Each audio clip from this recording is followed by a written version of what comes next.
Good evening. Welcome to Still Talking Uncut.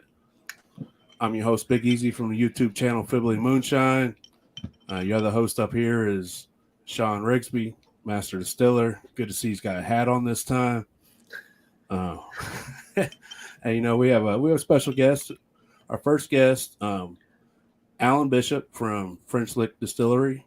Spirits of French Lick. Yep. Spirits of French Lick, sorry. That's all good. And French Lick, Indiana. Yeah. Yep. So, I'm glad to be here, guys. I appreciate you guys having me on greatly. It's an honor, man. Like I said, you're our first guest, and you had me on one of your guys's, and absolutely. Why not? Yeah. So well, it's definitely an honor. My main question is how do you have the unpleasant tree of knowing Sean? I say basically through Facebook, but then we both got Ricky Gibson to build us some Tennessee thumpers, and Rick, being the dick that he is, purposefully. So I had him.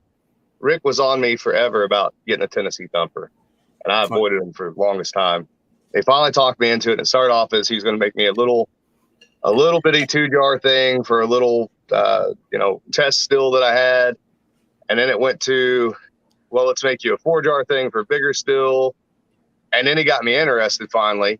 And I was like, all right, fine, let's do this. But, I had him build the first one of them that I know of that had the bypass after the thumper on it. And then 2 lines of jars with 2 other bypasses. So, if you're halfway through your run, you're running short on flavor, because I do a lot of botanical distillations and you need more flavor. You cut the 1 line of jars off, cut the other one on. But Rick, and all of his jackassdom, and I love the guy, literally did this to fuck with me and Sean. He took all the parts from both of our thumpers and mixed them all up in one box. And Sean was nice enough to deliver my still to my farm in the box. And then we proceeded to spend the next 2 hours going through this thing like an erector set, trying to find out what parts belong to which fucking still. And so this is the jigsaw still story that Sean's talked about. How not all unions are created equal. Yeah, Rick, man, I had them all laid out, ready to go. I was gonna put them in the truck the way they, I wanted them to go, so I knew what went with what. And Rick, he's a prankster. Right. Anything he can do to make someone else's day hard. And do you think he did it on purpose? Do you think he did it on purpose? He said he did. He flat said he did. We called him. He goes, "Boy, you idiots can't figure this out." And he was wondering why we didn't call him while we were trying to figure it out. Yep. I could see Rick sitting there like Mr. Burns, just waiting for that phone call, just staring at it like, man, these dumbasses are going to call me eventually. It was hot that day. Oh, my God. It was hot. I was hungover. I think Sean might have been a little hungover. It was hot. He got there at like noon. Like the sun was just right there. Like, hey, guys, what's up? How's it going? Is it warming up for you? It was bad. Yeah. But it was a great time, man. That was actually the first, when I actually got to meet you. Yeah. And you brought me out there, and it was a good time, man. It was a real good time. I enjoyed the shit out of it. Absolutely. You learn a lot about a person when you go through some bullshit like that, where you're both so frustrated. You could just be like, you know what? I don't even want it. I'm done. It was funny because I kept pulling parts out and giving them to him, and we're like, wait a minute, this don't look right. So we kept going back to the truck, looking under the seat, behind the seats, making sure we didn't forget anything. And but yeah, we finally got to figure it out. And it's always like that with Rick too, just like going to Moonshiners Ball, and then all of a sudden, getting going from doing a distilling talk to Rick Gibson setting you up as doing a popcorn Sutton fucking thing right in the middle of the crowd of everybody that you don't know. Right, here's some Carlos Rossi wine, pour it in the still and run it in front of 10,000 strangers. It'll be all right. Yeah, at a moonshine festival. Right. Sounds like a good time. It was a real good time. So, and I wound up with that still. Yeah. Right. Yep. Nice. Yep. And it's now running down there at Hall Brothers Distillery down there in Dayton, Ohio. Nice. So he had. You had. Yeah, that was a nice still. That was a fantastic still. Especially that hexagonal tank he had on it and all that stuff. That was a really cool setup. Oh yeah, it was fun to run. That's for sure. Mm-hmm. But so Alan, why don't you tell us a little bit about yourself, your history, and what? Hold on, Sean. What you drinking on over there, Alan? What are you drinking on? Just straight up coffee tonight because I've had I'll be honest with you, I've had three late nights this past week, and I'm pretty sure that my liver has now communicated with the rest of my body about how our brain isn't making the best decisions in the world. And so I'm just, at some point you just have that moment where you're trying not to die. But that said, I got something I'm excited to get into here in a couple days. So my buddy Tyler Wood, of course, got his distillery going now, and he was kind enough to send me. Where's he out of? Down in Kentucky, Western Kentucky. And he was obviously on Moonshiners back in the day too, but he sent me, let's see, the white whiskey that he's got, which is a 4-grain with oats, which is similar to something that I do. And he actually sent me he hasn't released anything aged yet, but he sent me a sample, and I think it's only maybe 7 or 8 months old, maybe older than that. I don't know. I'll have to ask Tyler, but sent me a little sample of that stuff too. So I'm excited to break into that and see what he's got going on. Now, did you say he's from Western Kentucky? Yeah, kind of Western Central Kentucky, like not too far from Bowling Green area. Oh, okay. So I gotcha. Yeah, I can't remember what little town he does live in. I guess I could look at the damn bottle and maybe tell you. I don't know if it says, guys. Yeah, I've had. I don't know. He's Kentucky and not the bourbon part of Kentucky. That's where he's at. So okay. I've had a few of those nights like he was talking about, like wake up and see the pictures and try to repiece unite together.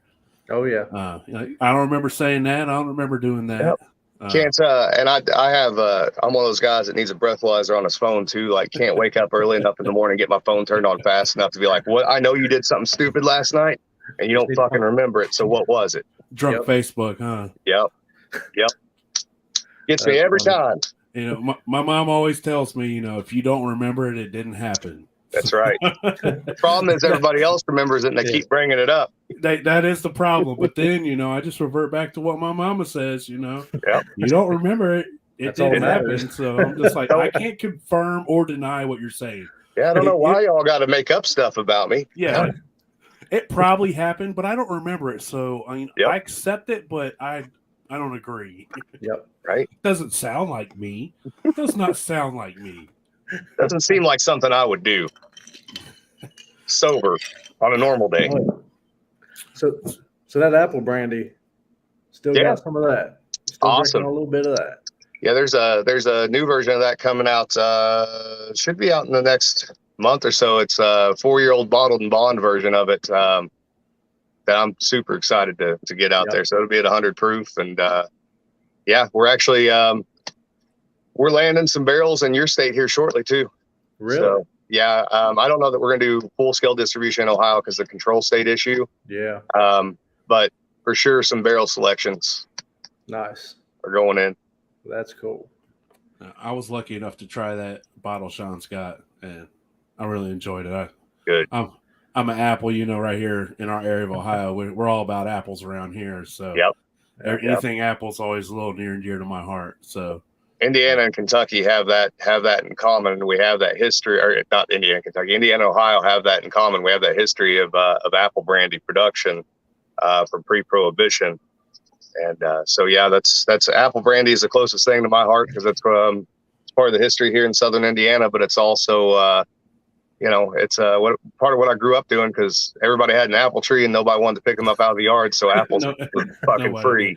But we always picked them up. We was super poor. We pick them up by the bushel, man. And out there fighting yellow jackets. So. Oh yeah, damn right. That's one thing I've never messed with is apples though, as far as brandy goes. Yep, that's my favorite. If I was limited, I couldn't just pick one. But if I was limited to only making 2 spirits, it'd be apple brandy and absinthe. Really? Yep. I can get down with the apple brandy. Right. Yeah, I've told my story about absinthe, and I won't bore everybody with it again. Right. We don't get along. I'm just sipping on some clear liquor. I got this jar from our buddy Appalachian Hooch about a year ago, so it's been sitting in my case about a year. Some 130 proof straight corn. What's up there, boy? Yeah, it is. I mean, if I'm drinking clear corn liquor, I like it hot. So if I'm drinking brandy, I like it about 80 to 90 ish, and it depends on which one it is. I like my peach brandy around 100.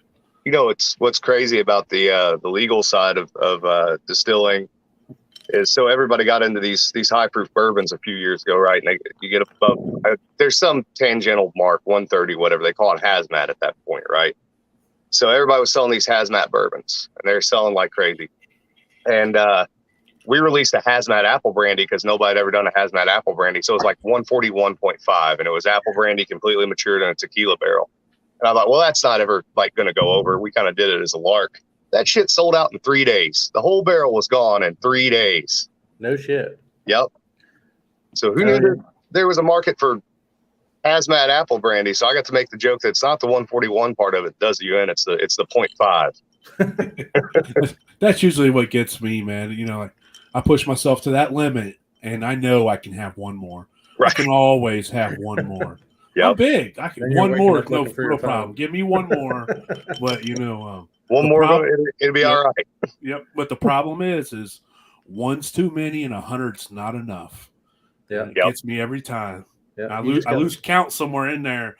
So I restart the count, and it usually doesn't end well. So no, that's the way it goes. That's for sure. Absolutely. I ran into that problem last night. We that pay bar there at the place we rented to show this film, and so I was ordering. This is down at Bourbon's Bistro in Louisville, Kentucky, and a good friend of ours, Jason Bronner, owns it. And he's got his own private brand called Buzzards that he sources from MGP, and then he puts it in a secondary barrel and ages different finishes and stuff. And so I was ordering that, and I forgot that it was overproof.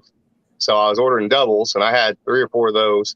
And then the bartenders were being tipped pretty well. And then by the time I got the last one, my wife's like, all right, you're only getting a single this time. And she knows like when I'm getting out of hand. She's trying to control it. She got to get me back home.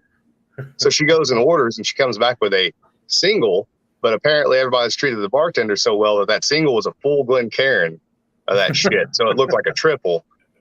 And the last piece of it that I remember was being in the alleyway, and my buddy Patrick had a bottle of I can't even think of the name of it, but it's a Bloody Butcher white corn whiskey. And I remember drinking out of the bottle, and then everything after that was a blur. I woke up this morning, I found the bottle in the car, and I didn't remember. I was like, where the fuck did this come from? Did I steal a bottle from somebody randomly? So yeah, I feel you, man. I feel you. Remember what Mama said. Mm-hmm. So tell us a little bit about yourself, man. Are you from French Lick, Indiana? So I'm from a little bitty town, just about 30 minutes north of Louisville, Kentucky, called Pekin, Indiana. The only real claim to fame that we have is that we have the longest consecutively celebrated 4th of July celebration in the United States. So we started celebrating in 1830, so it's not the first or the earliest, but it's been consistently celebrated every year since 1830, which really means that people like to drink a lot and set shit on fire is what it breaks down to. But it's my kind of people, right? So I'm a first generation Hoosier. The rest of my family are all from Kentucky, from around Greensburg and down around Manchester, Oneida area. And so growing up, we had my grandparents had bought a tobacco farm here in Pekin. Little 40-acre farm, and we raised tobacco, and we made moonshine on the side. And really, the tobacco and the moonshine was really just enough to pay property taxes and pay for Christmas and have some emergency money and stuff like that. So I grew up around it.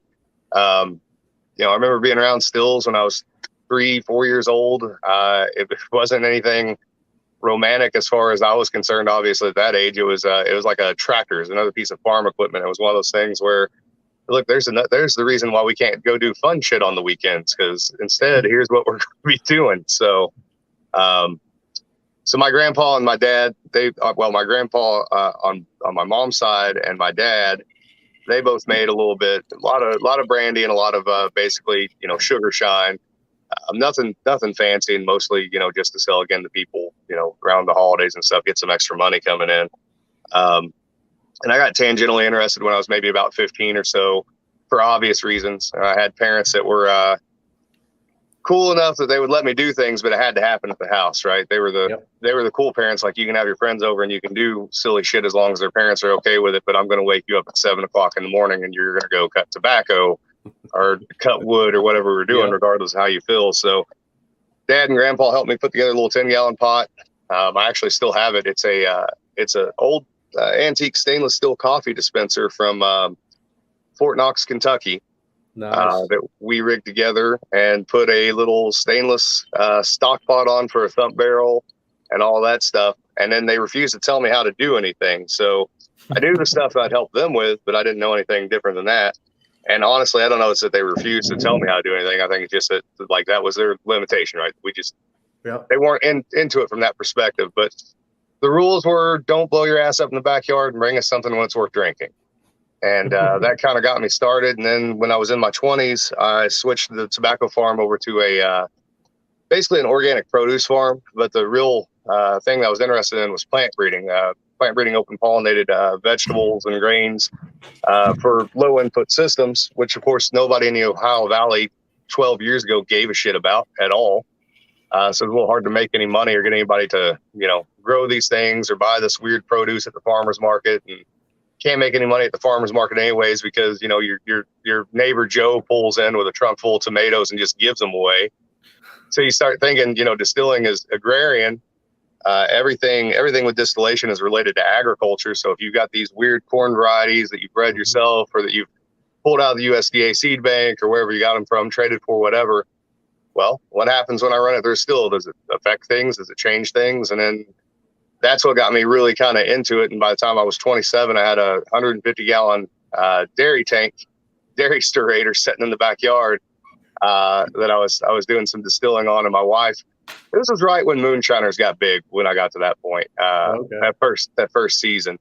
And so we'd go to parties and stuff, and jars would come back around from people that should not have known who I was or what I was doing, but they knew who I was and what I was doing. And my wife was like, listen, you've got to go get a fucking job doing this. You can't keep doing this. So that pushed me into, at the time, Indiana didn't have a craft distilling license. There was one craft distiller in the state who somehow got licensed for brandy in the early 2000s, and nobody else ever did.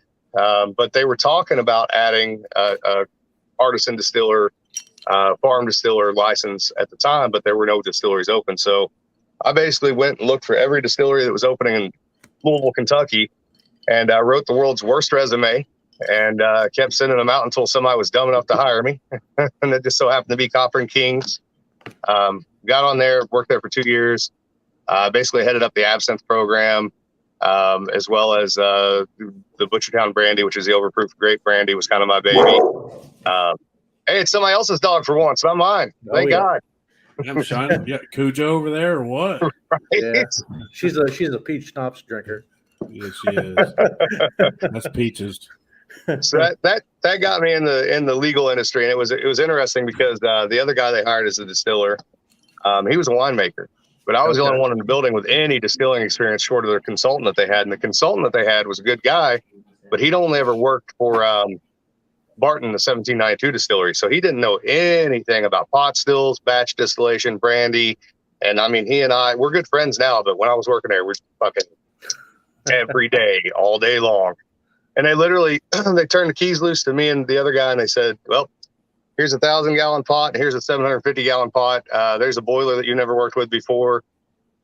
Go figure it out and don't blow anything up. And I knew pretty quick that I wanted to get out of Louisville. I want to get back on my side of the river, what I call the right side of the river, because I knew a lot of the distilling history over here. So luckily in 2013, 2014, they passed that farm distilling law.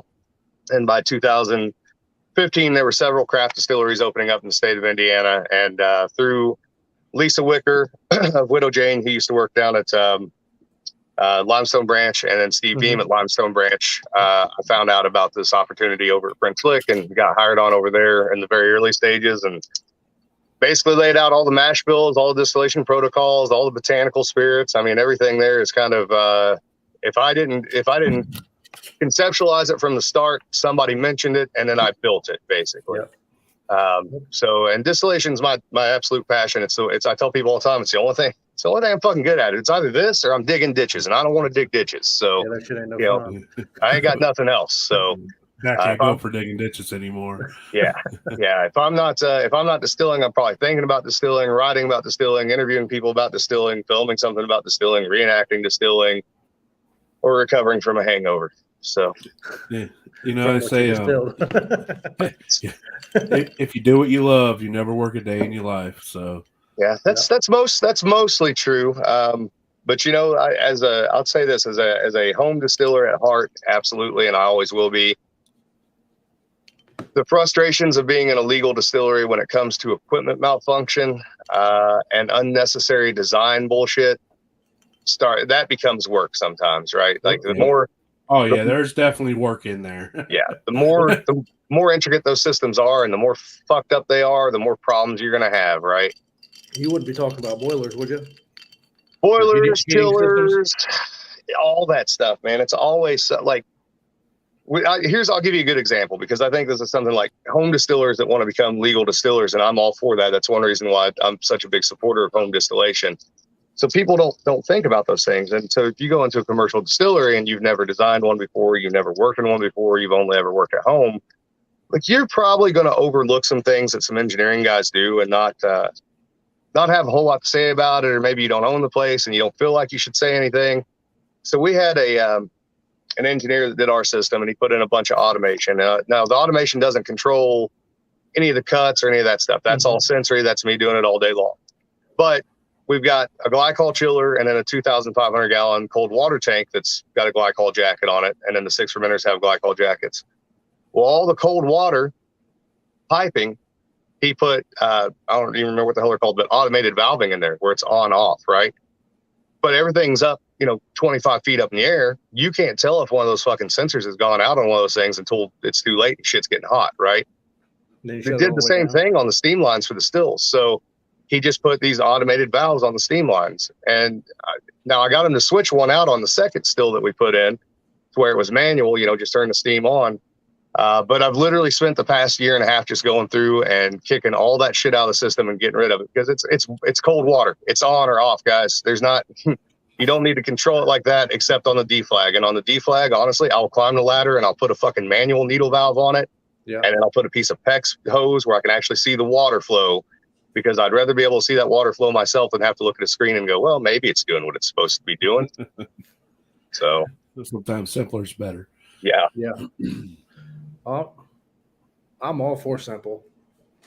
Yep. Simple shit. I mean, but once you go bigger like that, you got to go away from it, I guess. I mean, I think there's ways to do it. The chiller is a big issue, because I'm not a chiller engineer, obviously. And so when something goes wrong with the chiller, I mean, what am I going to do about it? Like it's either low on glycol, which I can see and I can fix that problem. But if it's anything more than that, fucking calling a guy, right? And if you're in the middle of nowhere, Indiana, we've got great contractors. But the thing with the contractors is this is all on the job training for them too, because none of them have ever built a distillery or maintained a distillery. So, the boiler guy's like, well, you guys have so many problems with your boiler because you turn it on and off. Boilers want to run all the time. I'm like, listen, I know what you're saying, but these are batch systems. It's not running all the fucking time. That's just the way it is, right? And I can't do anything about that. I can't just turn the steam on, run the natural gas for no damn reason. You have to have a reason to have it on. So, And yeah, so how far do you live from where you work? It's right at an hour. Right at an hour. Yeah, it's about an hour directly due west of here, which is a good little drive, but I like it. It gives me time. I don't answer my phone when I drive. That hour is my time, and so I don't bother to answer my phone if I'm driving. I'm not calling anybody. I'm listening to podcasts or music, and either getting ready for the day and getting everything out of my head from the day before, or coming home and not thinking about anything that happened at work. Right, that's my time to myself, basically. Except I hired Dad about 2 years ago, and I'm pretty sure my dad has talked more on the car drives in the past 2 years than he talked to me my whole fucking life. And I love him, but there's sometimes I just want to be like, do you ever shut up just for a little while? Just for a little while. Breathe, Dad, breathe. Right? So was he big into this when he was younger, or was that kind of like a More of a, I mean, he liked to drink, right? That's Okay. So he'd make stuff because he liked to drink it. And then obviously the tax money, right? it's funny to sell something illegal that's not tax paid in order to basically pay taxes. Yeah. Right. But that was really the main impetus of all that home distilling that was going on in the generations before me. And we have it, I'm sure, in my family going way back. I haven't researched it as much as I should have, and we don't use it as part of the story at Spirits of French Lick. It's not something I've ever really played off of because everybody and their brother does it. I mean, you know, and you guys know this as Americans and everybody having, you know, a lot of ancestry from Europe. If you can't find a distiller in your family, something's wrong, right? Mm-hmm. There should be a distiller in your family somewhere. Everybody's got one. So especially if your family come over and they settled in the Appalachia area, you know, anywhere over here, then yeah. Or even, you know, for us, like here in Southern Indiana, like I said, I'm first generation Hoosier, but I love the distilling and history of the area where I'm at, what was called the Black Forest of Southern Indiana, which was a 6-county region that had over 155 legal operating distilleries in the 1800s up to Prohibition. And the reason for that is because not everybody, but the vast majority of people that settled here early on, they were all of German ancestry from the Black Forest of Germany. And they stopped here because it looks like the Black Forest region of Germany. And because of that, pretty much everybody's family that I've ever researched around here, even the ones that would they get seriously pissed off when you mention they had someone in their family that distilled because they'll deny it, right? Yeah. Nobody in my family would have done it. Well, that's weird because I have the tax records, you know, for that person right here. So, but yeah, you can't. I'll give you an example of within 10 miles of my house, I could probably point out 4, maybe 5 old distillery sites that I know of, just within this one little area. That's cool. Yeah. Yeah. And nobody knows about it. I'm the only one, seem to be, as far as I know, I'm the only distilling historian in the state of Indiana. I don't know of anybody else doing it. I mostly focus on the southern part of the state because there's a distinct cultural difference between northern Indiana and southern Indiana. So we call, if you ask somebody if they're from Indiana and they're from southern Indiana, they don't say I'm from Indiana. They say I'm from southern Indiana. They don't say Indiana. Yeah, there's definitely a big difference from southern Ohio to northern Ohio around here. Yeah, we tell people there ain't no such thing as southern Indiana. It's Hoosier occupied northern Kentucky until you get north of Columbus, Indiana, and then it switches over to Canada. I was up in the Toledo area once, and everybody up there sounds Canadian, and they all tell me I sound like straight redneck, you know. And you say y'all one time around them, and and they don't let you forget it. And it's funny too, because everybody is like, you know, where we're at, they say it's flat. Right. But when you go up there, it's flat. Like here, it's like long rolling hills, you know? Yeah. I was joking with Caleb McCawkey. I think it was the winter before last. We did a Groot project, a stone beer project, where we were making stone beer the old fashioned way by boiling it with rocks and using botanicals. And then we were distilling it. So we went up to Sugar Creek, which is in Lebanon, Indiana. And it's not that far north. It's up around Indianapolis. But it was the middle of the winter. It was January. And I had never noticed. So one of the things we do with stone beer is you use juniper branches as a filter in the bottom of your mash tun, right? And so we don't have juniper around here, so we use red cedar because it's a variety of juniper. And down here in southern Indiana, the red cedars get great big, real tall, right? Yeah. But I never noticed up there until the middle of winter. Like they only get, 10 feet tall because it's fucking cold as fuck in the wintertime, right? They're trying to stay close to the ground, I guess. I don't know. But I never noticed that until we were up there.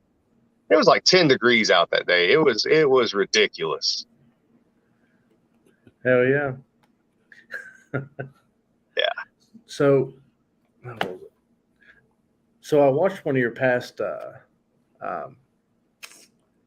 one of your guys' podcasts, and I heard something about you being. Were you invited to be on Moonshiners at one point in time?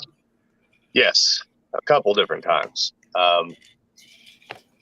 So ironically, Tyler and I, so I've known Tyler since before he was on the show. We both got invited on at the same time, and we were talking about this the other day. It's funny how that worked out for different paths. He took the path and ended up on the show and did well with it, honestly. And you guys know this. There are very few people on that show who can take that opportunity, get out of the show, and go do something with it. And he's one of the few that has done it. Yeah. Right.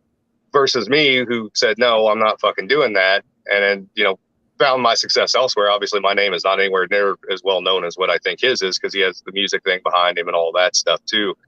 But yes, I was invited to be on the show several different times. And then when I didn't end up going on the show over the years, started noticing that a lot of my research from my blog ended up on the show with no fucking credit. Yeah. And then that became a pretty major issue over time as well. So I definitely have my my thoughts about the show, and most of them, not most of the people on the show, especially the Master Distiller show. I think there's been some damn good people on there, but I definitely have my thoughts about that company for sure. Oh yeah, we've talked a little bit about that before. Yep. Yep. Yeah, so, but listen, I'll give you, here's an example of what pisses me off, all right? And I understand it's entertainment and all that stuff, and I don't care if they fake stuff and all that. That's fine. What pisses me off is, let's say, for example, the episode about rye whiskey, Revolution Rye, whatever they ended up calling it. Here's all this great history about Pennsylvania rye distilling, how it was done, Monongahela style rye, the 3-chamber, which schematics are available for all over the place if you look for them for even a minute. And they delivered the biggest steaming pile of dog shit they possibly could as far as the history went. They made a still that was not anything resembling a 3-chamber. Matter of fact, they made a still that if somebody tries to make that same design at home and they try to run that thing off, if they read an article and they realize that a 3-chamber is a rapid fire system, you guys know what happens to hot copper when you throw something cold in it and it gets vapor locked. Oh yeah. That's a good way to get somebody really hurt bad right there. And if nothing else, they've wasted a lot of money. That's the kind of stuff that makes me mad about the show. Like, if you're going to do the history and you're going to do, all the ins and outs of it and make it entertaining, you don't have to make shit up, right? You just tell the actual history. Yep. I agree. But it's, like you said, it's entertainment, I guess they can call it. Well, right. What's entertainment is me just yelling at my TV for an hour because I'm too stupid to stop watching the show.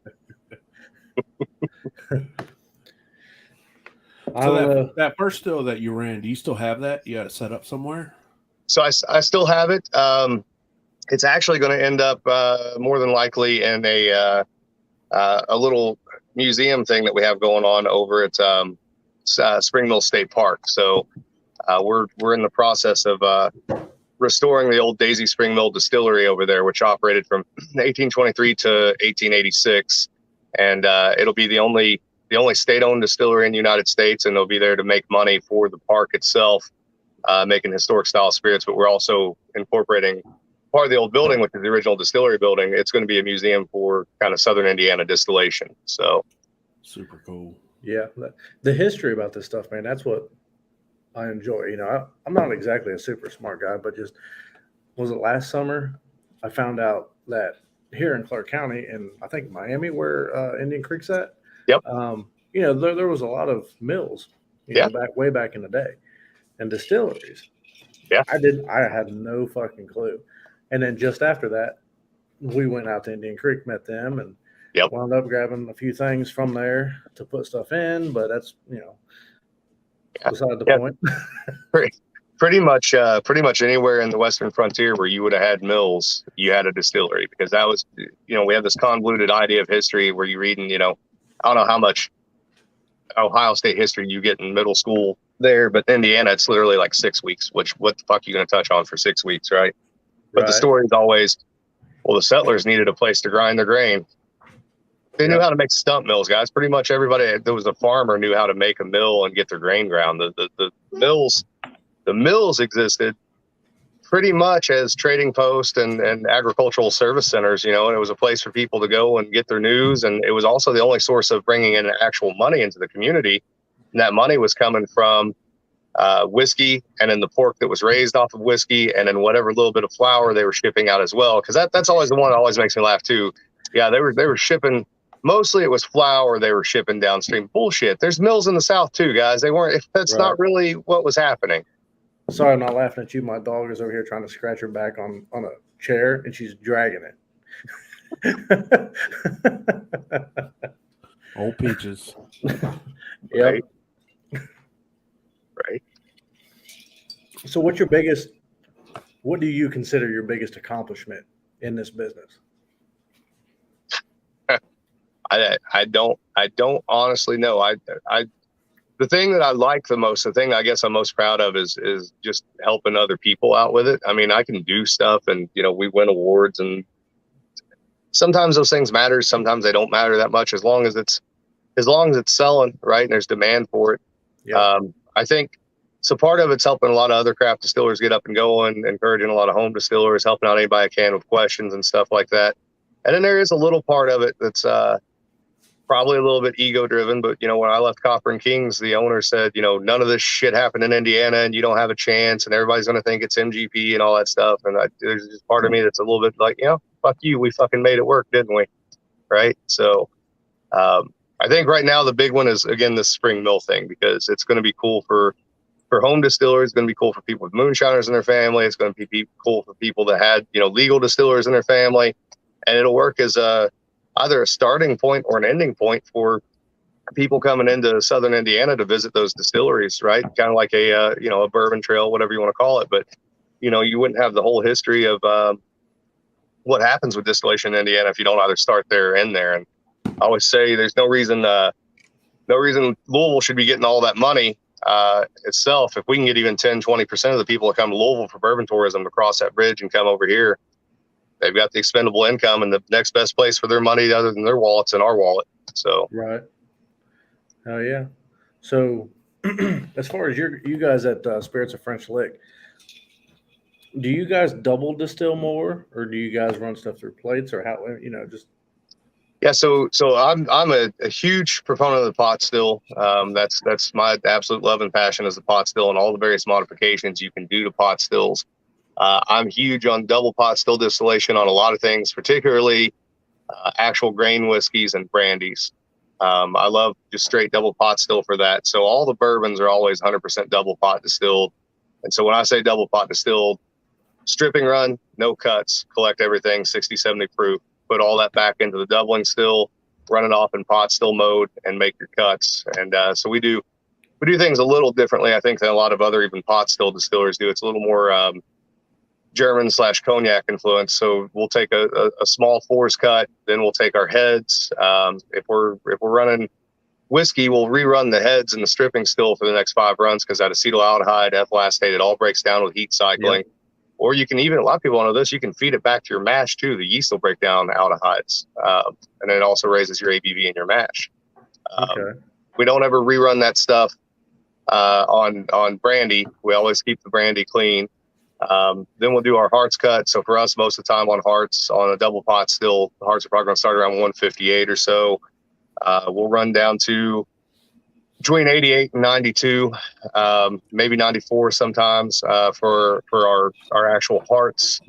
Depending on whether or not we're making a brown spirit. So if we're making a bourbon, I'll drop in the tails a little further, because that's you kind of need that in the barrel to esterify over time. If we're making a white spirit, obviously as clean as we can get it, so we may even stop a distillation at 100 proof or even higher sometimes for some of the clear stuff. Then we collect our tails. We run our tails down to about 20 proof, and we rerun that in every single doubling run that we do. If we're running Lee Sinclair 50 times that year, we're rerunning those tails 50 times. It's where a lot of your consistency, a lot of your flavor comes from, a lot of your mouthfeel, those long chain fatty acids that are going to esterify during distilling and also in the barrel. And then for some products, we put another cut in there, which is sweet water, which is basically anything 15 proof and down. So we'll usually go down to like 10 roughly. And what you're really collecting there are the essential oils of the raw material that you started with. And so we'll do one or two things with that. We'll either use it to proof down before we go into the barrel. And we don't do this with every product, just certain ones. or we'll actually put that in its own barrel and age it alongside the whiskey or the brandy until it's time to pull that out and get it ready to bottle. And then we actually use that to help start proofing things down with. Interesting. So we do some rectification. Yep. I like rectification as far as just running a deflator with no plates on grain whiskeys for a white whiskey in particular. Just raising the proof up to maybe where your average of your hearts, instead of being 135, is 145 to 150. A lot of people, you guys have probably seen this too, now that some of the home distillers are getting more into actually using grain as opposed to doing sugar shine. There's a big difference in the flavor of a true corn whiskey and a sugar shine whiskey. And unless you grew up with that real heavy corn flavor from a double pot distilled still, it's not as accessible to a lot of people as what a sugar shine can be. Right. But if you can bump the proof on it about 10 proof during the run, it changes that product 100%. Makes it a little lighter, a little more linear, but it becomes more focused on the positive flavor attributes that you actually want to pull off. It makes it a whole lot more palatable. We do a little bit of single pass distillation with 4 plates. So I'll typically, if we're going to run apple brandy, I'll take maybe 600 gallons of apple wine and put it into the 650 gallon still, which is a pot hybrid with 4 plates on it. And we'll run that off and try to hold our proof at like 120. So we're sort of imitating northern France with Calvados with single pass. And then that shit's going to set in barrels for 10, 12, 13, 14, 15 years. It's super heavy bodied, super rich, and it'll be great stuff, but it needs its time for sure. So what is the benefit of or double distillation as opposed to just running a thumper? Right. So that's a good question. That's one. You've probably seen, I've been doing these videos here lately. The One Piece at a Time Distilling Institute, and that's really just about my philosophy on distillation in general. So for me, I absolutely love a thumper when it comes to, let's say, a sugar shine. I think that a lot of times that you pay attention to what you're doing with a thumper, you really know what you're doing with your cuts, etc. You can make great product with sugar shine. Even when I do, a lot of times if I run a sugar shine with a pot and a thumper, I'll do light cuts there, and then I'll rerun it in another pot still as well. That's just my style. I like that. You get a nicer, neater, cleaner product with better cuts off of it. So the difference for me with double pot still versus a thumper, with a thumper, you can get a lot more flavor, and you'll hear people say that all the time, and that's true. But the thing that nobody ever talks about is, are those flavors positive or are they negative? Because flavor can be, you got good flavors and bad flavors, right? A thumper can be a little dirtier distillation. As you guys know, you can very easily start smearing things together. The other thing that you're doing is you got to remember that even though you are technically to some extent double pot distilling, depending on what you load into that thumper as well, whether you're doing mash, you're actually creating some more heads coming back out, and you're only getting a single distillation off that very first fraction coming off, right? Versus a full double distillation. It has its uses for sure, absolutely. And again, I think with sugar shine in particular, that's really where it shines. And with even botanical distillations, it's where it shines.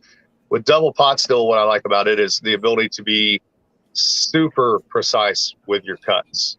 To be able to not only on the stripping still be able to collect everything, not have to make any cuts. We take that down to 20 proof as well. We're collecting, as much of that stuff as we can. Beautiful thing about pot still distillation is it's inefficient. You're distilling almost as much water as you are ethanol, and the water is what's carrying the flavor. It's not the ethanol. So being able to capture that, rectify that, run it through a longer process as well. So the thing about distilling in particular is everything is heat sensitive. So what you're really doing is trying to maintain flavors throughout the entire process, from fermentation to distillation and then on to maturation if you go into a barrel. And the opportunities to do that, to get esterification, so breakdown of long chain fatty acids into esters and phenols, the flavors that you want in your whiskey, it's all about time spent under heat. And the more time that's spent under heat, the more those processes you actually allow to happen during the distillation. So having that full double pot still distillation, taking it through all that time under heat, you're able to break down more of those things and get more of those unique flavor profiles coming back off the still, and then have a very clear view of what do I want to keep, what do I not want to keep, right? all the way down to one of the things that we do at Spirits of French Lick, which is a little odd. If I'm running through the hearts, everybody makes their cuts. They go in their hearts. Say, all right, I'm not going back out of this until I get down to my tails. There's certain products that we will cut portions of the hearts out of because there's flavors that we don't want in there. So, interesting. Not much. It may only be a couple proof gallons, but Okay. there's certainly there's some tricks with buckwheat and kasha in particular that I've had to figure out the hard way. So, well, that buckwheat bourbon you have, or you made, well, you give me, back when I brought it still, man, that was some good stuff. You're gonna have to. I'll have to get you a bottle of the bottled and bond one. It is the weirdest bourbon that we make. And I thought so that one was not my idea. That was the owner. He came up with that, but then I wrote the mash bill, right? And it's a weird mash bill. It's got a lot of toasted buckwheat in it too. But I hated that shit coming off the still. I couldn't stand it. Like, there wasn't anything wrong with it. Just the flavor profile was not my thing. And that's fine. Yeah. Sometimes you deal with that and you go on about your day. And then when it went into the barrel for the first 3 years, I still hated it. And I thought, man, there's no way we're getting none of the hardcore bourbon drinkers are going to buy this stuff. And then like magic, it got to 4 years old and something changed that last maybe 3 months leading up to it being 4 years old. And it changed in such a way that it's got almost like this chocolate Reese's Pieces thing going. Sounds good. And I think that first year we only made 12 barrels of it and it's gone. It's sold out. And I've got some sitting in tanks at work right now, but the problem is we can't get bottles. So, yeah, that's a continuing fight right there, just getting bottles and barrels in right now. So are bottles hard to get? Bottles of all kinds hard to get right now, or? Yeah, man, it's becoming a real issue because a lot of them, first of all, so I've always what's called the Arizona bottle, the big, tall, heavy base bottle. Mm-hmm. I love those, and I've stuck with those since Copper and Kings because. This one? Here's a fun trick for home distillers that go into the legal industry. Make your bottle tall because you make it tall, the liquor store doesn't have a choice but to put it on the top shelf. It can't go anywhere else. Go look at the shelves in the liquor stores. It won't fit anywhere else in most of them. Damn, that's a good idea. Yeah, everybody else caught on to that and started using Arizona bottles. So that made a shortage. And then you got all this Ukraine, Russia shit going on. Well, a lot of your bottles, a lot of your glass manufacturers are in Europe. And all that gas to fire up the bottles comes out of Russia. And Russia just basically said, fuck you. So, now there's a huge bottle shortage. The last distillery I was at, he said, man, I can get bottles, but they're not the same. Every time it's a different type of bottle. Yep. It's like, man, I like to keep mine in the same bottle, quart jars or little jars. And, and he's like, man, I'm at the mercy of what they have. So I'm just bottling and what I can get. Yeah. Yep. And the other problem that you'll have too, and a lot of, and again, these are things, I think this is a good show to have those conversations, me coming from the home distilling background, doing a legal thing and just letting home distillers that want to get in this industry know a few things. But, the other side of that is you as a distillery, you probably buying your labels ahead of time, right? And when we buy labels, we buy thousands of dollars worth of labels because we've got multiple products and they're all selling well. Well, if you can't get that same bottle, that label wasn't designed for any other bottle. And even if it'll go on another bottle, it ain't going to look right. I never really thought of that. Mm-hmm. So you get fucked both ways. There's no other way around it. It's either, I can find bottles, but the label's going to look shitty with it, which some people don't care, but you should. It's going to be, I can tell you this, the big places that distribute, the Krogers of the world, they notice when that shit changes. I'll tell you that right now. And notice, it's your bottle and it doesn't look right. And you just, deep down inside, like, man, I do not want to send this out. But, you're between a rock and a hard place. What are you going to do? Absolutely. Well, and that's like what the woman was telling me a while back. When you walk into a liquor store, if you see it and it looks good to you, it's appealing. You're not going to walk in and buy something that looks fucking stupid. Well, the first thing you buy with is your eyes. You buy with your eyes first, and with as much brown spirit that's out there too, guys, especially bourbon and rye right now, you've got exactly 1.5 seconds to get their attention because otherwise, what do they give a shit about some little distillery out of Southern Indiana when there's 3,000 other bourbons in that aisle, right? It better have something about that label and the bottle and the way it sets up that makes it look enticing and makes you want to go back and look at it, right? And the trick to that is if you can get them to look at it for more than 1.5 seconds and you can get them to pick the bottle up, 90% of the time, if they pick that bottle up, they're buying it. Unless they're me and they're just dicks and they're looking at labels being like, where was this actually fucking distilled at? So, that's what blows my mind, though, about Indian Creek, because they only sell from the location now. Yep. I will tell you, that's one of the things I'm excited about in general. There's two things. So with home distillers, and I wrote an article about this recently, all the craft distillers that are doing well now, probably 90% of us, when craft first started, there was a lot of bad stuff out there. And that's not to say there's not bad stuff out there now too, but a lot of those guys didn't have any background in distilling. Yep. So the ones that survived that got good at distilling, right? Mm-hmm. The ones that came into it the next generation, which is the generation that I'm part of, almost 90% of us were all home distillers or moonshiners, right? So we had some background with it. And so we all came up with a lot of innovative stuff that at first the mainstream industry was like, well, what the fuck is that, right? Because they don't understand it, right? Especially the prototypical Kentucky bourbon drinker, who thinks bourbon can only be made in Kentucky or whatever. They didn't get it, but it caught on and it worked and we've got their attention now. Well, this next generation that's coming in are going to be the guys that are doing, home distillers doing all kinds of crazy innovative stuff. Sean, you're making all kinds of cool fucking equipment that nobody else out there has. And you don't see that stuff in big commercial distilleries. There are some craft distilleries running some cool stuff, right? Not that many of them, and not on a scale, not on that kind of scale, right? I mean, right. Most of them are going to be a couple hundred gallons capacity at the most versus even like our place, where it's a 1,200 gallon stripping still and 650 and 350 gallon doubling stills. So that's exciting. But the other thing that's exciting to me is that the people are supporting the odd stuff. People are getting bored with the stuff that's out there, right? And we don't have to have those dedicated Kentucky bourbon drinkers to be able to make a living, because now people are exploring flavors, they're finding new things, they're finding cool things. And if we've got all these cool gadgets and all this really cool methodology that we've worked out at home, if we can scale that shit up, we can do things that you won't be able to keep up with. But you also don't have to compete with those big guys necessarily either, because it's coming down to pretty much every town of any size is going to have a craft distillery. And if craft distillers are smart, they'll play to the region that they're in. They'll play to the history that they have. They'll have at least one product that's based off of shit that grows there locally, that's part of the local food culture, part of the local agriculture. And even better than that, like the Indian Creek thing, if you can get a distillery at a tourist attraction, that's the trick, right? To where you don't even have to worry about distribution.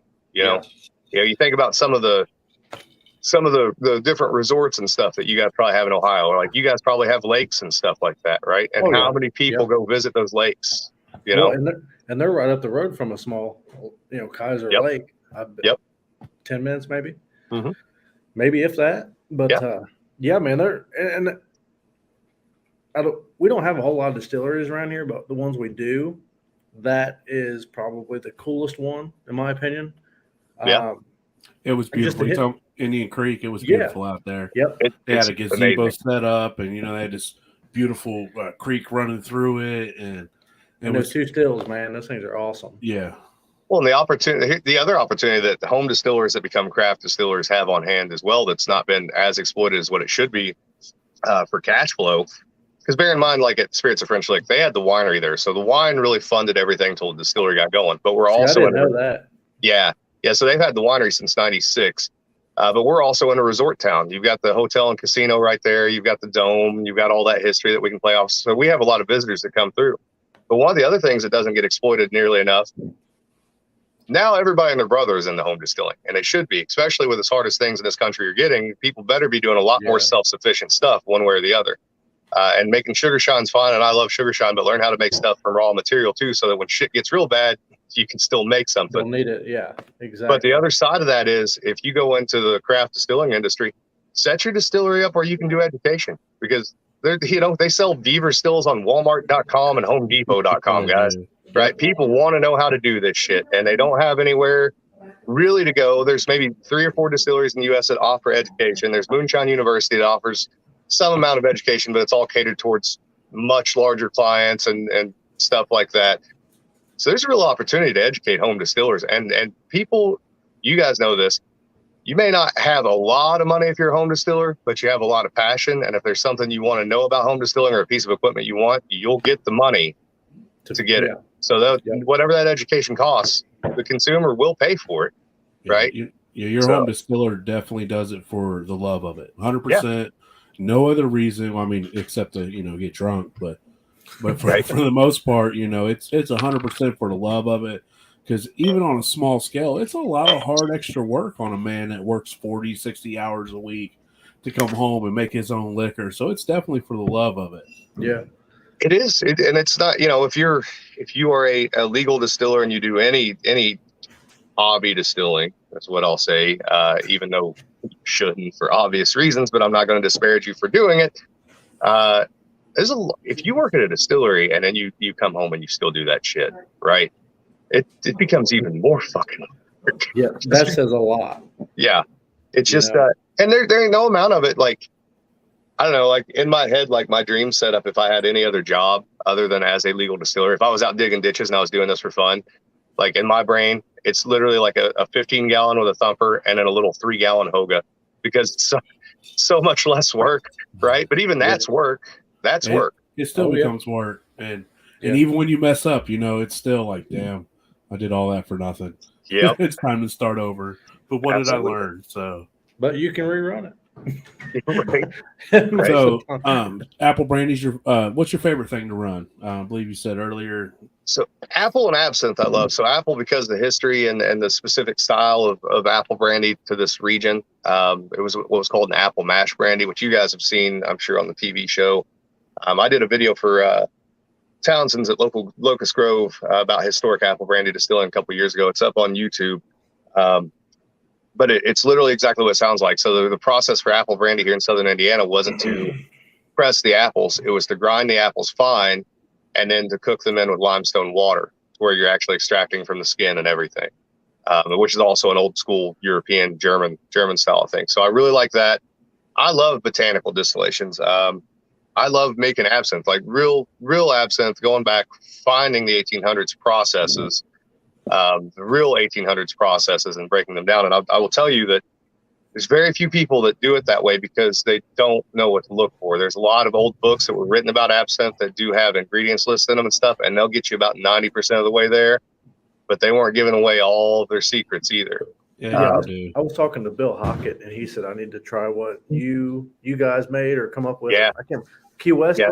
Yeah, the Death in the Afternoon, that was so that's my recipe that Bill distills for Jim down in Key West. There's two more of those coming. So we did a Verde, and it is a true Belle Epoque style absinthe. All the way, I'll say this: by the time you distill that, there are as many solids in that still as there is liquid. It's an insane amount of botanical. So, for example, you would macerate with, we'll just use 3 of the main ingredients. So you'd macerate about 250 grams of anise, 250 grams of fennel, and 100 grams of wormwood in 1 gallon. And that's not counting all the other botanicals, right? So that's almost half the volume of liquid right there. So you cook that into the pot. Yep. That's interesting. Yeah, I like doing the botanical distillations because they're challenging. There's a lot to them, and you really have to. Even just making a gallon of absinthe is a labor of love, and it takes more time to make that 1 gallon of absinthe and more effort than it does to make 50 gallons of sugar shine, because you got to weigh everything out, you got to grind it all up, you got to do your macerations, you got to make sure your flavor profile is right. You'll spend a lot of time I'll tell you, like when I first started making real absinthes like that, so we made absinthe of Copper and Kings too, but it was more like an Ozu, which is a lot simpler. I've fucked up 5 or 6 absinthe distillations. That shit's expensive, right? It was real expensive. And there was literally a guy that I called, and I very rarely call somebody and ask them because I'd like to pride myself on, being self-taught. Now I listen to everybody. I like to learn from people. But I had one guy, and I've got a piece of paper, and I won't say his name because he's a real secretive dude. But he was out in the West, and he's been to France and made absinthe. He's been to the Swiss Alps and made absinthe. And the thing that I was missing out on was the coloration step and trying to figure out, you can get the color, but getting the flavor right with the coloration step compared to these old vintage absinthes that I had to sample through. And so I have this piece of paper that it says his name and it says the Rosetta Stone, right? Because he was the only person that could tell me what I was fucking up. And I could have sat there and tried to work my way through that and work my way through it. And I never, ever, ever would have figured it out if it wasn't for this guy telling me. And it was simple. It was me way overthinking things. That's the beauty of a master distiller. Yeah. Yeah. You know, But go ahead. Sorry, Tom. Oh no, I was gonna say you never are. You know, you're always learning something. Doesn't matter who you are. Absolutely. Yeah. If and that's why I don't use the title master distiller. I call myself alchemist, and people probably think that that's ego driven. It's not. So here's the deal. If you're going to use some kind of marketing term and you're going to be pretentious, be completely fucking pretentious. Right. So if I ever switch jobs to another distillery, I've decided I'm going to get rid of alchemist. And I'm going to go with maestro just to be a fucking dick. So, but yeah, those botanical distillations those are the ones I like, because you really have to focus on those flavors. And sometimes it's stuff that you don't like, right? It's flavors that you don't like, you're not used to. Like initially I hated the flavor of anise, what people associate with black licorice. And it took me a long time to understand and appreciate that, to the extent that, now I can very easily, see the difference between the actual flavor of black licorice and the flavor of anise.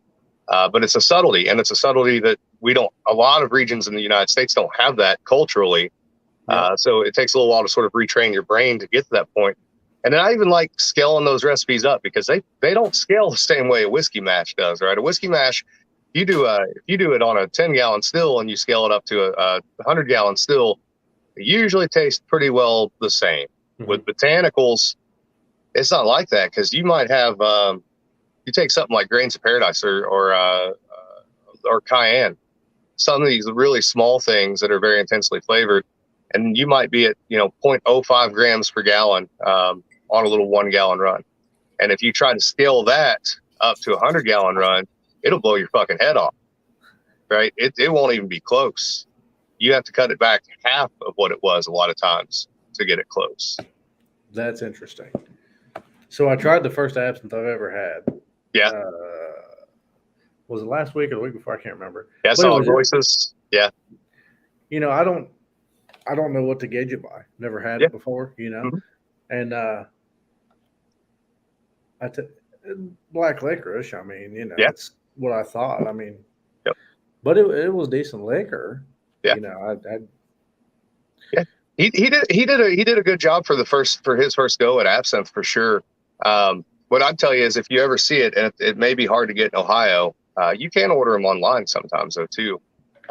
There's a line. Actually, you probably know who I'm talking about here. So he was on Moonshiners, and we've had him on the show. He's on Master Distiller on Mina's episode, the Absinthe episode, Ted Bro. So Ted does this line of what's called jade liqueurs, and they're all absinthes that are made at the Combier distillery in France, and they're all based on Victorian era absinthe recipes, and every one of them is fucking amazing. I mean, they're just like, if you ever had vintage samples of the originals and you put them next to what Ted is doing, they're pretty much dead on. But there's one that I absolutely love. It's called Edward, is what it's called. And if you can ever find that, it's expensive. It's about I've seen anywhere between $80 and $120 a bottle. But it's fucking phenomenal. See, I'm not I'm not one of the people that really like to go out and buy a whole bunch of shit. Right. As far as bourbons and stuff, I don't like wood generally. Right. Man, I'd almost rather drink my own stuff instead of go out and pay. Yep. But I mean, that's the beauty. If you have friends that make this, man, I always like to get something that my friend makes. And we'll see if maybe I can get you some samples of that. I'll see what I can't find and see if I can't get you some stuff sent out. Because well, if something happens and you come across a bottle, let me know what I ate, because I'd like to try it. Yeah, absolutely. Yeah, I haven't bought a bottle of whiskey well, I take that back. I bought a bottle of Evan Williams Bottled and Bond a few weeks ago because I was so tired of drinking my own shit. I was like, I just need something different, and I don't want to spend much money on it. That's one of those lower price bourbons. It's pretty damn good for what it is. But I end up with so many samples from the show, right? I have to give shit away because it ends up being so much stuff here all the time. And it's like every time we go somewhere, the woman's always like, "You always come back with so much whiskey." It doesn't matter where we go, like to some kind of event or festival or something, because everyone's like, "Here, try this, try that, try that. Here, take this." Right. Just take a And jar with you. before you know it, you're coming back with 2.5 gallons of liquor. Right. Like when we was in New Stratsville and people are coming, Judd showed up and Noble Tucky and like, here's a jar of this and a jar of that, and this jar's from this person, and here's a jar for you that I made, and so. You're like, you leave home and you're like, man, my cooler's a lot heavier than when I left. Yeah. But Well, that's one of those things I like about being in the industry. I'm in that weird position where being a home distiller and then being on quote unquote the wrong side of the river, right? Like all my other friends that aren't moonshiners or home distillers, they all collect whiskey and they do drink it too, right? And I'm the only dude that doesn't have a collection because I'm like, listen, I either fucking drink it or I give it away. There's not a bottle in this house that is part of a collection. It does not exist. It's not a thing here. I have one jar, 2 jars. I take that back. I have a jar from the mash that I made with Mike Stallings at Moonshiners Ball because he took that stuff home and distilled it, and I'll keep that forever. I take a drink out of it every once in a while.